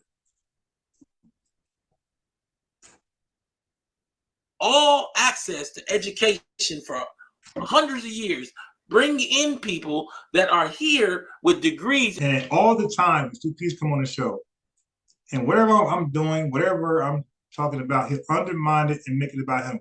And I never put him in a waiting room or challenge him, or, you know what I mean? I let him just ruin the show. Every time. Every time. And I don't know if it's, some people told me it's deliberate. I don't know. I kind of get a benefit of doubt, and I still don't know. But here we go. Let's go, Tone. Get him, Tone. In psychology are the like. And then they want to tell us or ask the general pop America, why y'all not doing as well as us? Well, bring the other ones over, the ones that do this with the bread. You heard that? So he said the hyper select that comes over here, and they look at FBAs in our face, ADOS, Freedman. They say, by the way, I'm FBA, I'm ADOS, and I'm Freedman. Okay, so they come over here, the hyper selected ones, and they look at us and say, well, how come you ain't thriving like us? And look at Tone's response. Like, oh, what are you talking about? Bring the other ones. You're hyper selected. Okay, so, but we got our elite class as well. So relax. Relax. And our elite class is doing better than y'all elite class. So relax. Okay? Because y'all got no lawyer that could with Johnny Cochran. So, you know what I mean? We can go tip for tat. But relax. Because y'all, and Neil deGrasse, find me y'all Indian scientists, that's what Neil deGrasse. So relax. Y'all not there. Okay? So you can get a handful of Indians as hyper-selected and try to compare them to the bulk of FBAs. Like, stop. That's a stupid comparison. You're hyper-selected handful of 10 people, your talented 10 versus all FBAs, the crackheads, the whores, high school dropouts, high school education only, associate degree, bachelor only, bachelor of science bullshit that we do.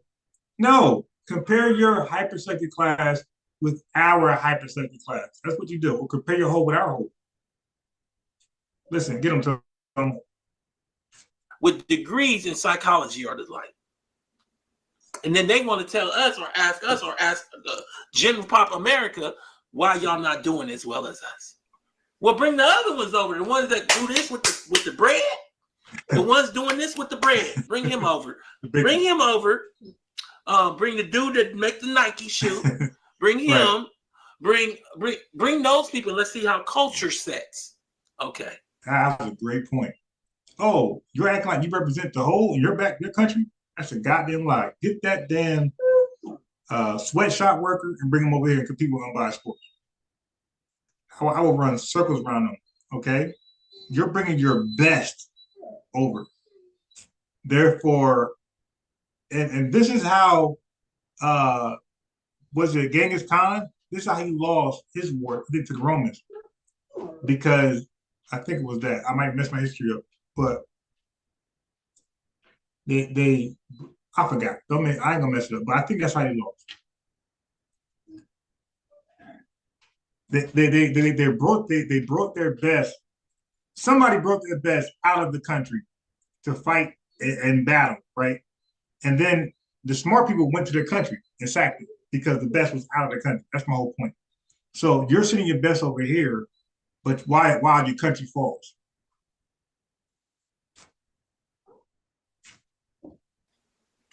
Yes, Indian immigrants to the United States are considered hyper-selected. Hyperselectivity is a term used to describe immigrant groups that are more likely to have college degrees than both their non-migrant counterparts and the host. And the host of society is right here. So these few elect, these talented 10, do not represent the non-migrant and the host of society. Okay, this is a few handful of hyper-selected Indians. Let's go. Tone got the numbers. That's one thing he gonna got. That's one thing he gonna have. I mean, he gonna have other stuff, but he got the number. I got that on here too. But Tone got the numbers.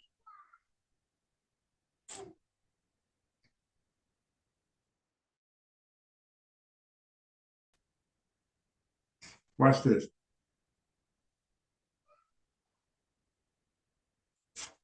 And by the way, this is for my lovely brother Chief X. That's my boy. This is my lovely brother Chief X. Chief X. What you said wasn't really wrong on Sheffrin or channel, right? You were not really wrong. But what you're not considering, Chief X, is that ADOS can be our political identity, right? Over FBA. But Chief X, you gotta remember, we were on paper called African American. That's on paper. But we called ourselves Black. On paper, we never said that African American. We said that Black man, that Black woman. Okay, so on paper we could be called ADOS, but like we did with Black, we're gonna say FBA, FBA, FBA. So Chief X, you can do both. One is on paper, one is just common terminology. Just like Black man and African American. Black man was never on paper, brother. Black man, Black woman was never on paper. It was African American. You had to identify yourself. So the application was always non-Black, non-Hispanic, African American. But we called ourselves Black from the Elijah Muhammad, influence. So Tariq is like Elijah Muhammad in that sense, where he's getting us a term that's not on paper, but it's a term that we use more readily than ADOS to identify each other. But ADOS can easily still be written down, documented as the official term, but in daily conversations, most of us are going to say, hey, FBA. That's going to be a fact. You got more people saying the FBA than ADOS. That's a fact.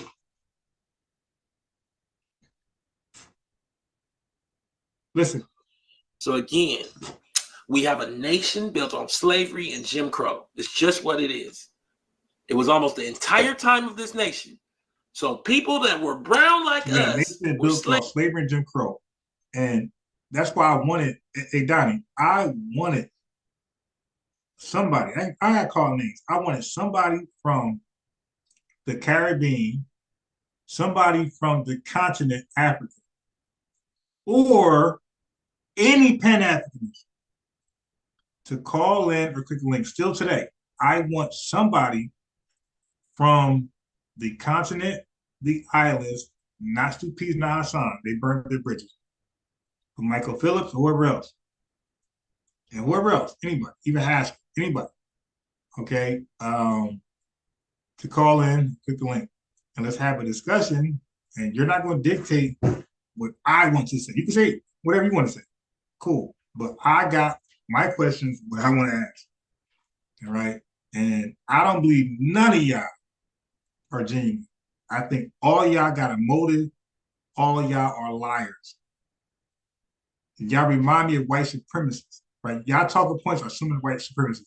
White supremacists and white people in general, when they're confronted with the hard truth about Black America and what white people did to Black people, you seem to be like reluctant to accept the truth. Few brave white folks do accept it and they run with it, and they have no problem embracing it. But the large majority, they run from it. They don't want to look at it. And I'm saying, from my experience, continental Africans and our cousins from the Caribbean do the same shit. The hard truth that shows them in a disfavorable light, they run from it. They don't own it. We own it. We own our negatives and positives. We own it. They don't. And that's why they don't call in and they don't click the link. I'm saying they could easily say, they could call my bluff right now, live. We're live. Hey, I'm by. Send a phone number. Send a Zoom link right now. They could call my bluff and say right now, send the Zoom link, send the phone number. Okay, they're not going to do it because they're not genuine. They have their motive. They have their personal wants and you can say desires.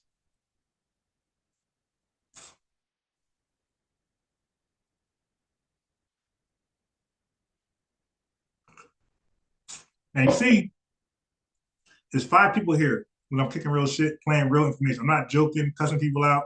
I'm serious.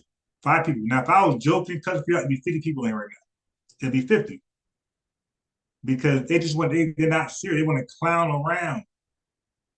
Tupac said, now I clown around when I hang around with the underground. Go used to say, I'm proud when I come around. Gas me when they pass me to diss me. Harass me, now they ask me to kiss me. Kiss the fame. People change. One of these be like, I'm saying song, can't go wrong if you play a nice guy. Claiming fame must have changed. And I became strong. I remain still the same. Watch you. It's the same song all around the world. Yo, now I clown around when I hang around with the underground. This ain't the underground right now. This is the real. And nobody wants to clown around. So nobody's here. But if I was cussing and calling people tethers, 50 people be here, 50 people. But now that I'm on some real informational shit, they go flee and run. Well, they're used to fleeing. I mean, their history is clear. Jamaican history is over anybody. Jamaican history is fleeing. That's not a diss. I challenge anybody, any Jamaican to come over here. More than their Caribbean brothers. They flee more than anybody in the Caribbean.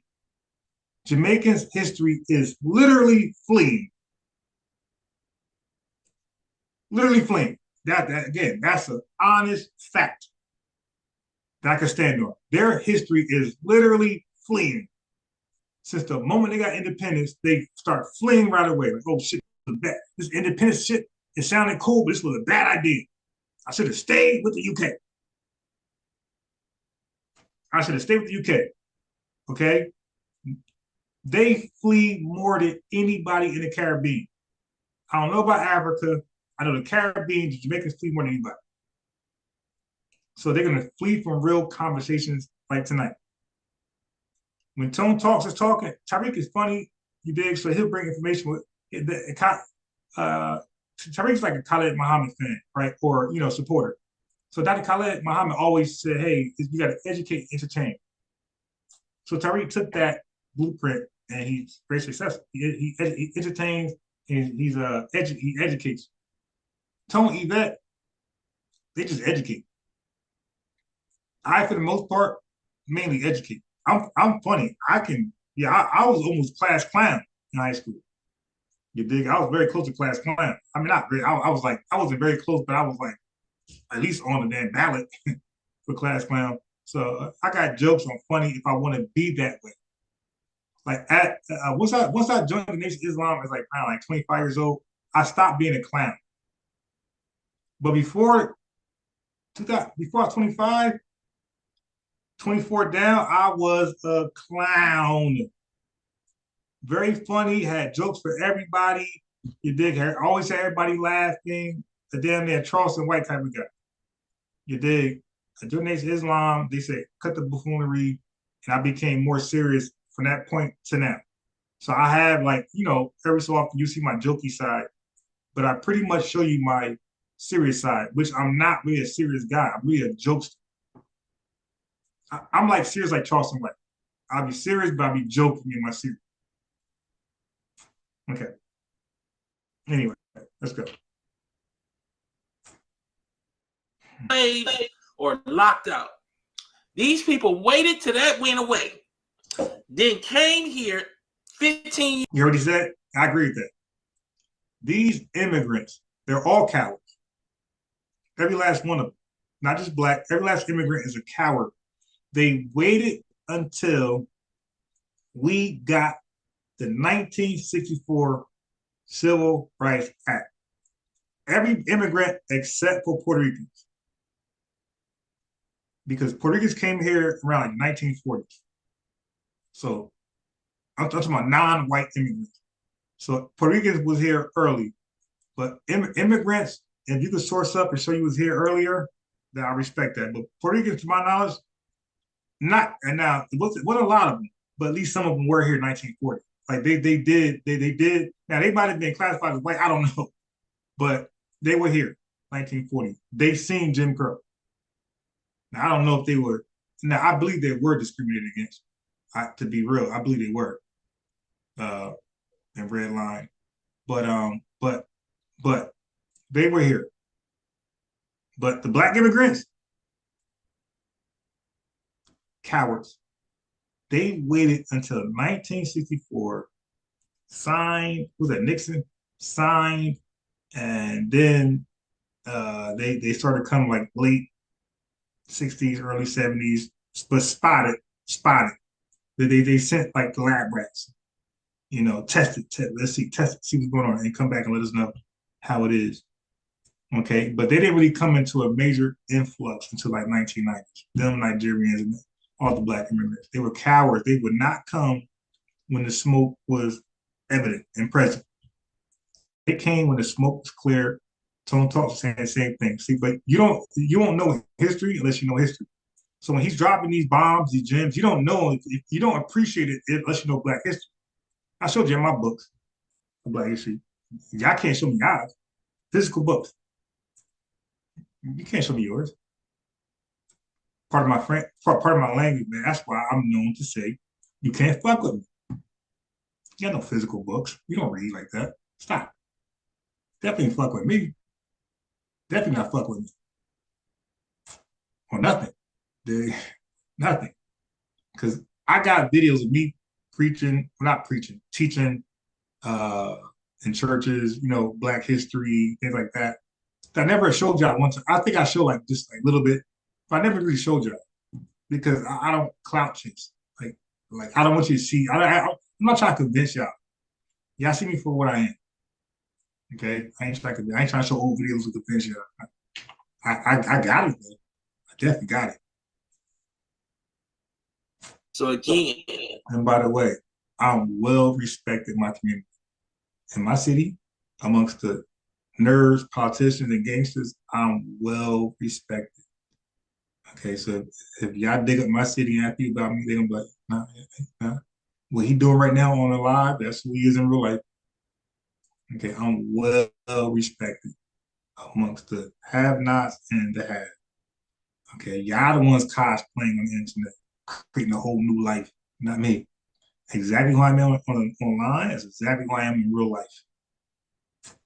Okay, just ask Infinite Minds. Infinite Minds, he don't agree with everything. That's my boy. You dig? And he be like more so on like Ump channel, maybe Chevron, just Infinite Minds. You see his name, ask him.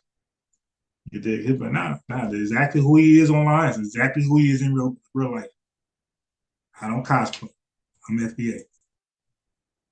So again, we have a nation built on slavery and Jim Crow. It's just what it is. It was almost the entire time of this nation. So people that were brown like us were slaves or locked out.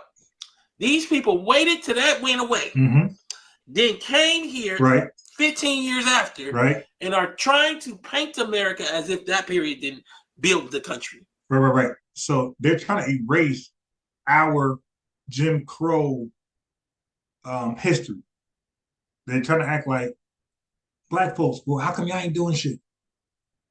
So they want to ignore Jim Crow, slavery, convict leasing, peonage, racial segregation, bank discrimination, housing discrimination, civil rights movement, and school segregation, just to name a few. They want to act like those things never existed. That's because they didn't experience it. That's why I don't hear them. Like, you never experienced it. What Jamaicans experienced Jim Crow, slavery, convict leasing, peonage, racial segregation, bank discrimination, housing discrimination, the civil rights movement, and school segregation. What Jamaican, what Vivek Indian, what continental African can relate to the thing that just read off? None of them. And that's why we say they are not like us. You didn't experience those things. Those things were important to experience to understand who we are today. You didn't experience not one. You're not like us. That's okay. That don't mean you're a bad person. You're just not like us. And guess what? What y'all went through in Jamaica, what y'all went through in Nigeria, what y'all went through in India, we ain't go through. So we ain't like y'all either. It's reciprocal. So why y'all mad? Why y'all want to leech on our shit? No. And we're not going to allow y'all. That's what we're saying. We're FBA 8 of freedom. We're not going to allow y'all to leech onto our history. Like, we wear this shit like a badge and honor, like a policeman wear his badge. No, you're not leeching on, and we ain't playing that. I'm going to call y'all out every time. Get them, Tone. Okay. Just making sure everybody understands what's going on. All right, let's go. Let's keep going. So again, Tone kicking their ass with the information. They really thought they was gonna turn these clowns. They're gonna turn ADOS against FBA, FBA against ADOS and Freedmen.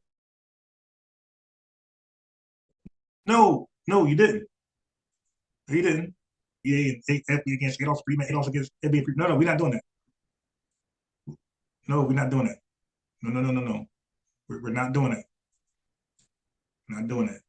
If your thing works, then do what you do, and we will support you when that thing gets on momentum. You dig? But I'm all three. And I'm gonna play Laura Abbott. He's a freedman, and he was on Sinetta dropping science. So I'm gonna come around to that video eventually, maybe tomorrow, and I'm gonna do clips. I'm gonna play some of his talking points as a freedman. So now you got it from Tone Talks, you got it from Tariq, and now you get it from Freedman.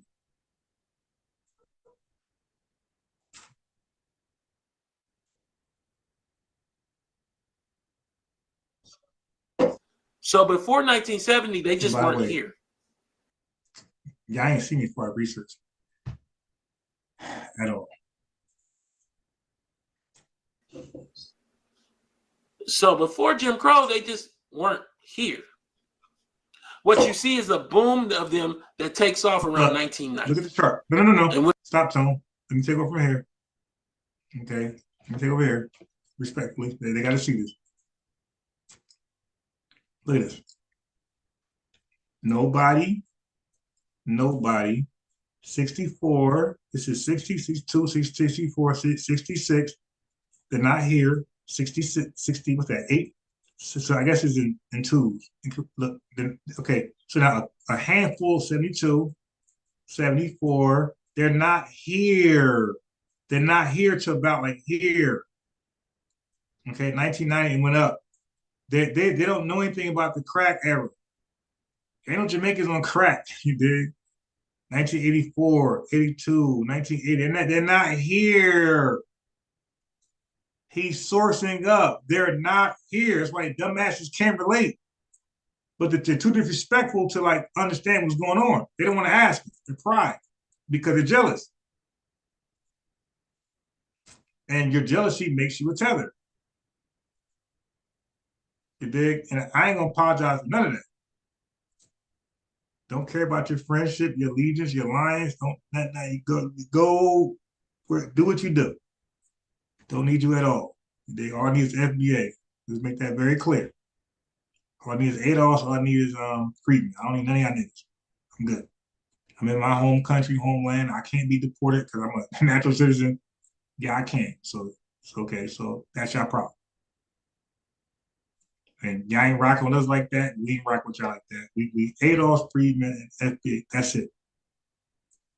That's it. And we'll rock with who rock with us. But first and foremost, for ADOS, Freedmen, and FBA overall.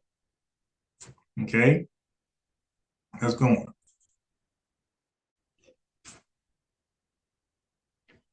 When I say a boom, I'm not recognizing you till you get to 500,000 people. So you have probably 5 plus about 250 plus 10. I mean, plus another, let's just say 100. They're not even at 1 million people in 1990. Their mass immigration is post 90. You have a people that in mass came here after 1990 trying to tell us the narrative of a country that we built and was never paid for. So he's talking about Indians at this point. Dead silent about it. This is what we said about Kamala Harris. There is a problem. By the way, this is a clip. That means I watched this shit. See, so anybody can just post a video. So that's what I'm trying to educate IBM, who's hard-headed as fuck. Right, IBM. When you do clips, don't post a whole video. When you do clips, that means, you do a clip, you clearly watch the video. That's why you clip that little small segment. Clips let us know you watched it. Not posting a whole video. You probably watched a portion of it. That's not good enough. Clips. I got hella clips. You dig? Well, first of all, most people can't reach like most people can't, but Chef is good, Corey's good, Sean is good, Ujawu, Asar is good, Shaka Moshi's good. Brother Reggie, believe it or not, he's actually good. Yeah, Chief X. It's a bunch of people. Laura Abba, obviously. Zion Lex is good. Divine Prophet, he researched, I disagree with his conclusion, but he definitely be in the books. But you guys know. You guys know who reads. Inky be reading like a mug. You dig? So, but I mean, it's easy to tell who reads and who don't read. Who just read headlines.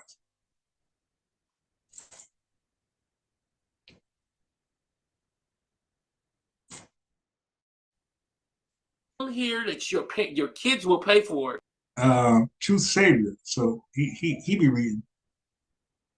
He's doing the same for me. It's a new name, but I can't recall everybody, but he definitely be reading. Google Scholar, obviously.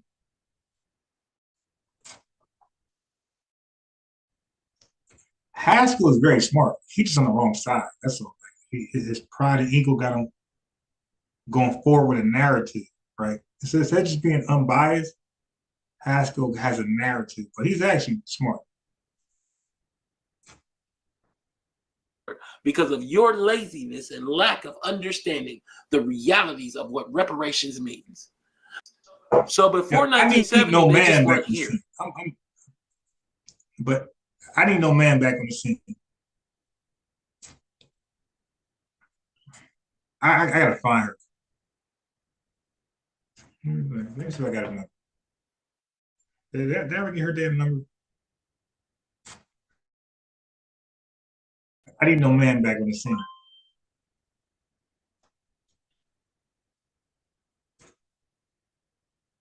What they do in that second generation is they tell us that their parents came here and that they worked hard and they didn't have nothing.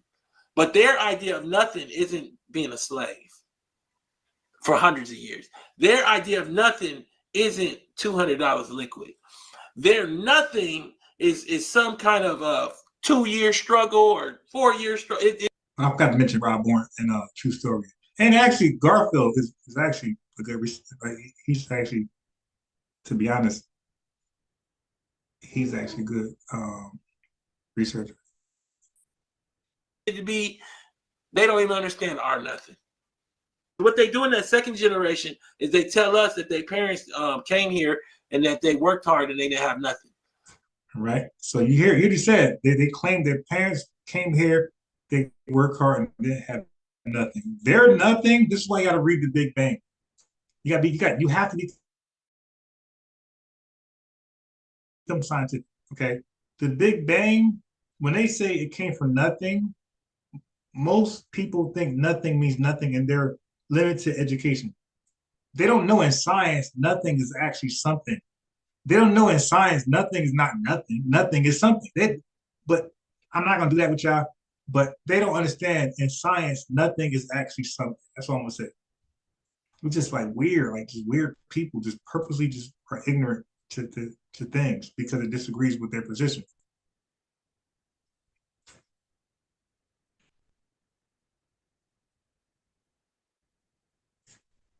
3.6% of Chinese non-migrants report having a college education, whereas 52.7% of Chinese immigrants in the U.S. report having a college degree. So what does that mean?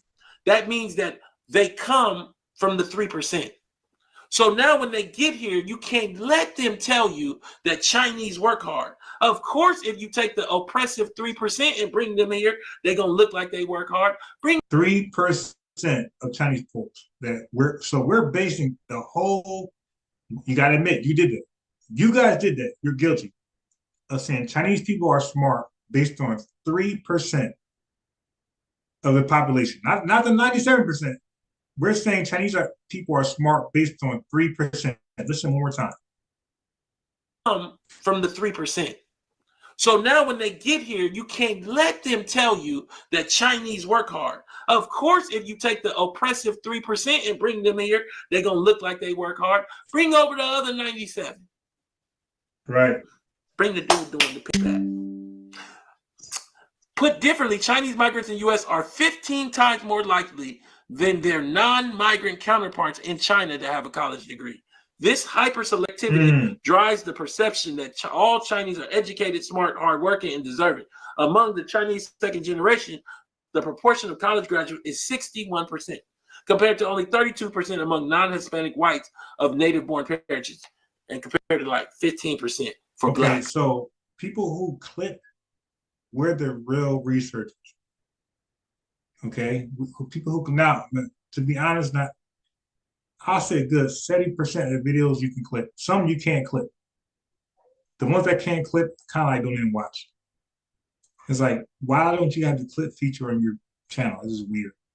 But you wanna when you watch these channels, when I go to, you want to pay attention to who clips and who don't. Because if they never clip, that means they don't research, really. Clipping means you watched it to some degree because you're selecting a small portion of the large body. Okay? I'm telling you, just look at who clips and who don't.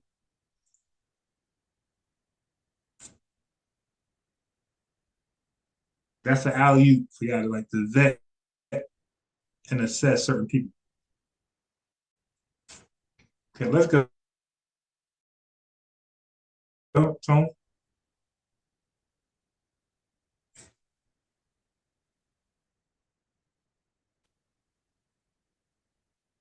So you guys are having a reparations discussion and they already eaten your reparations. Let me say it again. You are having a reparations discussion and don't understand one of the elements of you even being able to receive it is you got to open up the bank account of identity. You don't have a bank account, an identity bank account to hold no reparations. You carry your American identity in pockets with no bottoms. I try to sew the bottom of your pockets out. So you guys are having a reparations discussion and they already eaten your reparations. Let me say it again. You are having a reparations discussion and don't understand one of the elements of you even being able to receive it is you got to open up the bank account of identity. You don't have a bank account, an identity bank account to hold no reparations. You carry your American identity in pockets with no bottoms. I try to sew the bottom of your pockets out. So you guys are having a reparations discussion and they already eaten your reparations. Let me say it again. You are having a reparations discussion and don't understand one of the elements of you even being able to receive it is you got to open up the bank account of identity. You don't have a bank account, an identity bank account to hold no reparations. I think Amber closed her Facebook account. You carry your American identity in pockets with no bottoms. I try to sew the bottom of your I'm gonna say like a lot of my Caribbean friends on YouTube, like they got so emotional with this FBA shit that they pretty much disassociate themselves with me. Okay, like they got so mad. This is kind of deep. So these are people on YouTube I met on East Coast community, right? They're cool with me up until I acknowledge I'm FBA. I'm ADOS and Freedom. Once I did that, these Caribbean family members disassociate themselves with me. They just bounced. They don't come by no more. They don't. Okay, come bring it. They don't come by no more. They don't. Nothing. Once I said I'm FBA and not a Negro, you dig? They haul ass.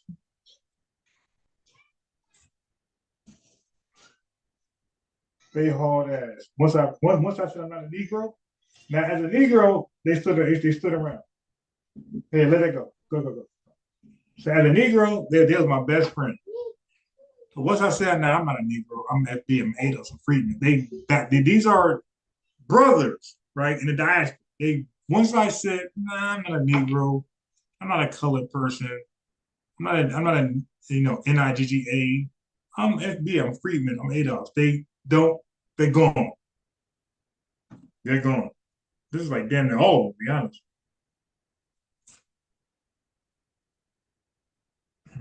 Gone. That's what I'm saying. Like, we don't really have no of inventors to and from countries. I think Cubans are probably our only allies. And they're not even like black in the sense of what we call Nigeria, the Caribbean. The Cubans and some white Americans might be our only allies, to be honest, man.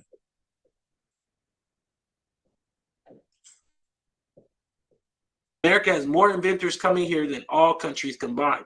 This is our economic secret weapon. Well, the reason why they come here is because we created all the wealthiest people in the history of the world because of the way our policies are set up. In many other countries, they got all kind of things like this. What you, Donnie? Identity bank account? You using that? Okay. Set up your inability to become part of the upper class of their society.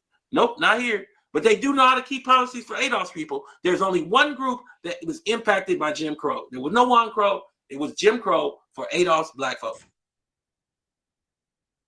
Of inventors to and from countries. America has more inventors coming here than all countries combined. This is our economic secret weapon. Well, the reason why they come here is because we created all the wealthiest people in the history of the world because of the way our policies are set up. In many other countries, they got all kind of things like to set up. Yeah, I do. Like, don't forget, like, we're FBA, but that don't mean we're like white supremacists. Like, white supremacists only rock with white supremacists or white people. They hate everybody else. That's not our position. Like our position is just saying, yo, I don't want to be called African American. African American, most black people never even adopted that, by the way, Mike. Most black people call themselves black or black American. Like we, on paper, we were forced to say I'm African American. If you're applying for a job or getting government assistance, you put African American. But most black people call themselves black. We never said, hey, police officer, the African American's over there. No, we said he's black. You dig? So we're not racist in that sense. Of course, I got a lot of non-FBA friends. I got, friends from the Caribbean, genuine friends that won't feel like, I don't really feel like these tethers online. I got Hispanic friends, by the way. I'm in a Hispanic group on IG. Okay, so I got one is Puerto Rican and the other guy, I don't know where he's from, forgot, but they're Hispanic, they're Latino. Not a secret. I got Haitian friends. I got Mike is from, I think, Nigeria. You dig? So that's we don't hide that. We're not racist. That's your people. Up your inability to become part of the upper class of their society. Nope, not here. But they do know how to keep policies for Adolf's people. There's only one group that was impacted by Jim Crow. There was no Juan Crow. It was Jim Crow for Adolph's black folk. And that's what they hate. They're jealous of that. They were not impacted by Jim Crow, slavery, convict leasing, peonage, racial segregation, bank discrimination, housing discrimination, civil rights movement, or school segregation, to say the least. They were not affected at all. And that's what makes them jealous and hateful.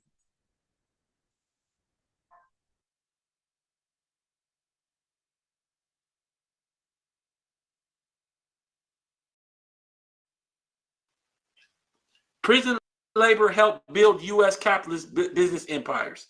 More than 150 years ago, a prison complex known as the Lone Rock Stockade operated at one of the biggest coal mines in Tennessee.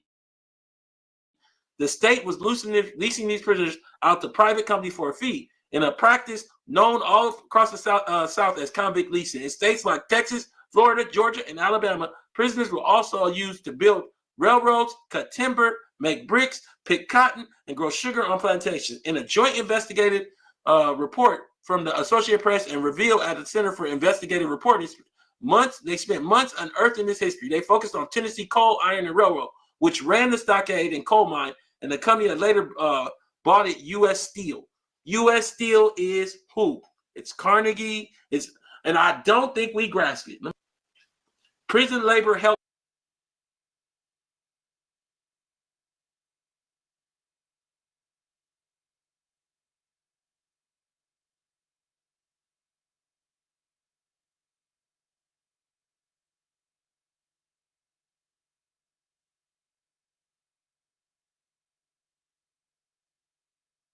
Recent immigrants to the U.S. are diverse with regard to selectivity. Hyperselectivity refers to a dual positive selectivity in which immigrants are more likely to have graduated from college than non-migrants in sending countries. So go read this, because we kind of went through it. But these people from Nigeria, from Cuba, from Asia, many parts like China and India, they're all hyperselected. So don't let them talk to you about culture. Hold on one second.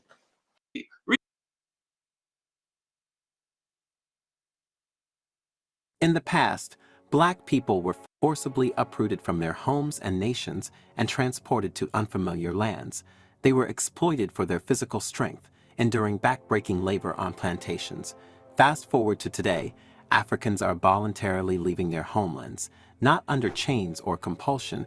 This time, their departure is not driven by outsiders' need for physical exertion. Instead, Africans are sought after for their intellectual capabilities and expertise. We are referring to the brain drain. This phenomenon refers to the emigration of highly skilled individuals, such as doctors, engineers, scientists, and professionals, from their home countries in search of better opportunities abroad.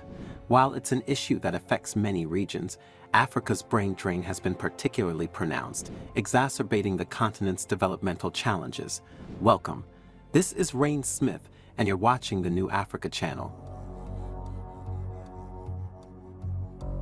One of the most glaring instances of Africa's brain drain is in the healthcare sector. Countries like Nigeria, Ghana, and South Africa have witnessed an exodus of doctors and nurses seeking better working conditions, higher salaries, and improved career prospects. For instance, Nigeria, with a population of over 200 million people, reportedly has just one doctor for every 5,000 individuals. The lure of better opportunities abroad has led to a significant shortage of medical professionals, straining healthcare systems and leaving local communities underserved. According to BBC, a survey conducted among over 4,500 young individuals in Africa, specifically those aged 18 to 24, revealed that 52% of participants are inclined to consider emigrating in the coming years. The primary factors driving this inclination include economic challenges and limited educational prospects within their home countries. Africa's technological advancement heavily relies on skilled engineers and IT professionals. Unfortunately, many African countries struggle to retain their brightest minds in these fields. Individuals educated in Africa's top universities often seek opportunities in Europe, North America, or Asia, drawn by the prospect of higher wages, cutting-edge research facilities, and greater recognition. This talent drain hampers the continent's ability to build a robust technological ecosystem and creates a dependency on foreign expertise. Academic institutions in Africa face a constant battle to retain their intellectual capital. Many talented professors, researchers, and scholars choose to pursue careers abroad due to limited funding, scarce resources, and a lack of research opportunities at home. This brain drain not only affects the quality of education, but also impedes the development of innovative solutions to Africa's unique challenges, such as climate change, poverty alleviation, and sustainable development. So, who is to blame for the brain drain in Africa? Is it governments in Africa or foreign countries who are creating attractive offers? Or does it all come down to individual choice? The issue of brain drain in Africa is a complex one, and it is challenging to assign blame to any specific entity or group. Multiple factors contribute to the brain drain phenomenon, and understanding them is crucial in addressing the problem effectively. The brain drain phenomenon in Africa is significantly influenced by economic imbalances among nations, representing one of the primary contributing factors. Unequal opportunities and global economic disparities play a crucial role in attracting skilled professionals from developing countries, including Africa. Developed nations possess established industries, superior infrastructure, and higher wages, making them highly appealing destinations for talented individuals from Africa. It is a natural inclination for individuals to seek better opportunities and higher remuneration, resulting in a migration of skilled labor to regions offering more favorable conditions. Africa's brain drain presents a significant challenge, but it can be overcome through strategic measures and by creating a supportive environment. Solutions include enhancing education systems, creating enabling job opportunities, strengthening research and development, fostering good governance, promoting diaspora engagement, and encouraging reverse brain drain. Addressing this issue requires collaboration between governments, educational institutions, private sector entities, and individuals to value and retain talent in Africa. What do you think is the primary cause of Africa's brain drain? Let us know what you think in the comments.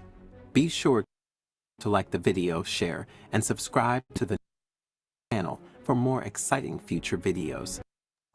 All right, so now you guys got a glimpse of what brain drain is, right? So now you see Africa struggling with brain drain, but guess who else? Jamaica struggling with brain drain. So when they brag about Jamaicans doing better than African Americans as a whole, they send their hyper-selected Jamaicans over here to do well, and it's a handful of them compared to 43 million African Americans. That's not a fair comparison. It's a small sample size against the big shebang. But anyway, but when they do that, they don't go back to Jamaica, so Jamaica is suffering. So Jamaica now has to invite immigrants over. They got to open their borders now to replace they're highly skilled, educated class that stayed in America, UK, or Canada that's not going back. So now they got to open their borders for East Indians and whoever else, Chinese to come over there and fill that void of the brain drain class. You dig? So that's the downfall to it. See, but unbiased sports know about that. You don't. And that's why we saying, hey man, click that link, call that phone number, and they never do. Because unbiased sports got those tracks. I got those tracks. I got those tracks. But yeah, they never will. So that's the brain drain thing. You dig? All right. So I'm trying to look for Amber. I think Amber cut her Facebook off. I can't find her at all. All right. Okay, so that was the. Let me see if I'm done with that. Those clips. No, I had a few more. So I didn't play this. I didn't play this. I didn't play this. I didn't play this.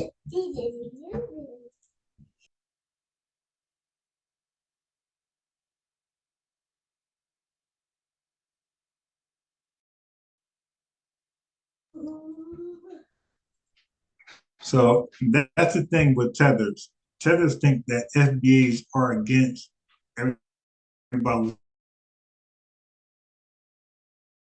not FBA. Tethers don't want to have a genuine conversation with us. They want to project or having a conversation. Now, Mike could have said, hey, I'm biased. So when Mike has said, I'm biased sports. Send the link, send the phone number. Let me talk to you about your non-FBA friends. Let me pick your brain. He could have said that. But they rather just troll in the chat, like gotcha moments. So when Vivek are talking, they are erasing slavery. I want you to think that every time you hear them talk, they are erasing you.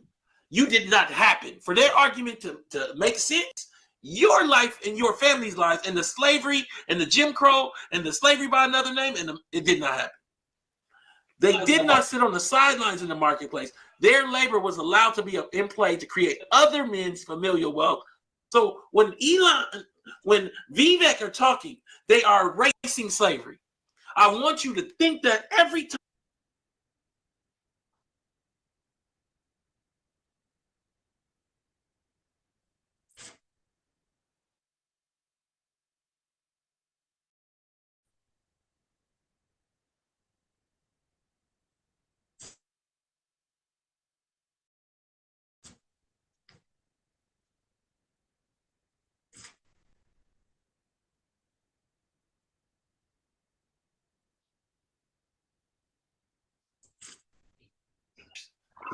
Carnegie, who owned U.S. Steel, one of the major advantages was the ability to, at times, do highly labor-intensive and dangerous work of steel production with little to no labor costs. So what he was doing was snatching your great-great-granddaddy. It said little to no labor cost. So these companies, of course, they got to pay their workers, right? So that means that they won't be as advanced as they should be or could be, because some of the money that to use to reinvest in the company, they got to pay their workers with. So they're missing a great percentage of the money. But when you got free labor or very little, you pay very little for your labor, your company have perks like no other in the world. Because other countries got to pay their workers. So white Americans say, you know what, we're going to use FBAs to build everything. We're not going to pay. So that means we're going to jump lightning speed ahead of everybody else. Put in the garbage.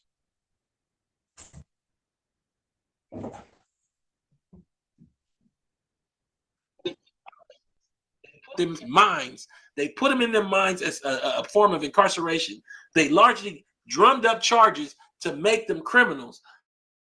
So now Carnegie is a slave owner, just in a new way. I need you to understand it. You can go read the article from Alabama's Past Capitalism Teamed with Racism to Create Cruel Partnership. So when you look at this list, well after slavery, people like Carnegie benefited from your family, and now your families have no wealth while it's still in his family.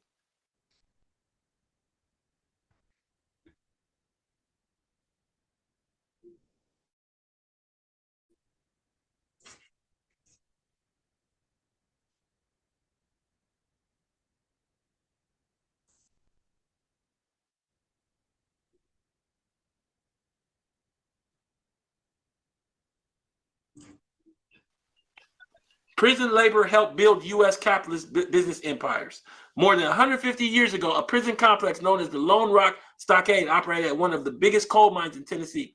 The state was leasing these prisoners out to private companies for a fee, in a practice known all across the South as convict leasing. In states like Texas, Florida, Georgia, and Alabama, prisoners were also used to build railroads, cut timber, make bricks, pick cotton, and grow sugar on plantations. In a joint investigative report from the Associated Press and revealed at the Center for Investigative Reporting, they spent months unearthing this history. They focused on Tennessee Coal, Iron, and Railroad, which ran the stockade and coal mine, and the company that later bought it, U.S. Steel.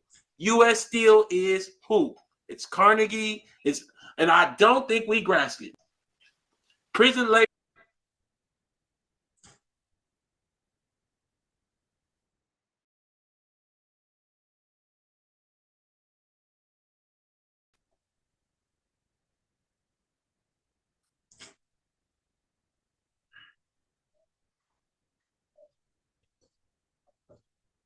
Of inventors to and from countries.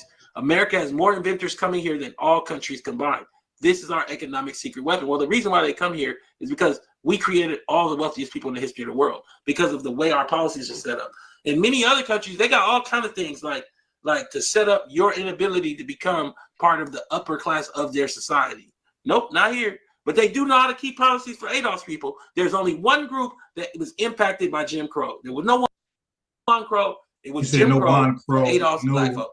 Jamaican Crow, no African Crow, Caribbean Crow, no Chinese Crow, Jim Crow. So now I thought about something. I'm gonna try it out. Okay. So I'm in this live stream. I'm gonna start a new live stream. I'm gonna rename it something more catchy, okay? To draw the trolls, to get them to probably want to come and join the live, because I really want a Pan-Africanist. I want some Caribbean or continental African. Okay, I really want them to join. So I'm gonna end this live just so I can rename it, because something like this title right here is too scary. So let me name it something. I'm gonna name it something a little trollish to try to draw a reaction. Okay, so I'm in this live because I want them more. If I'm gonna lose sleep, I need them to hop on. So y'all just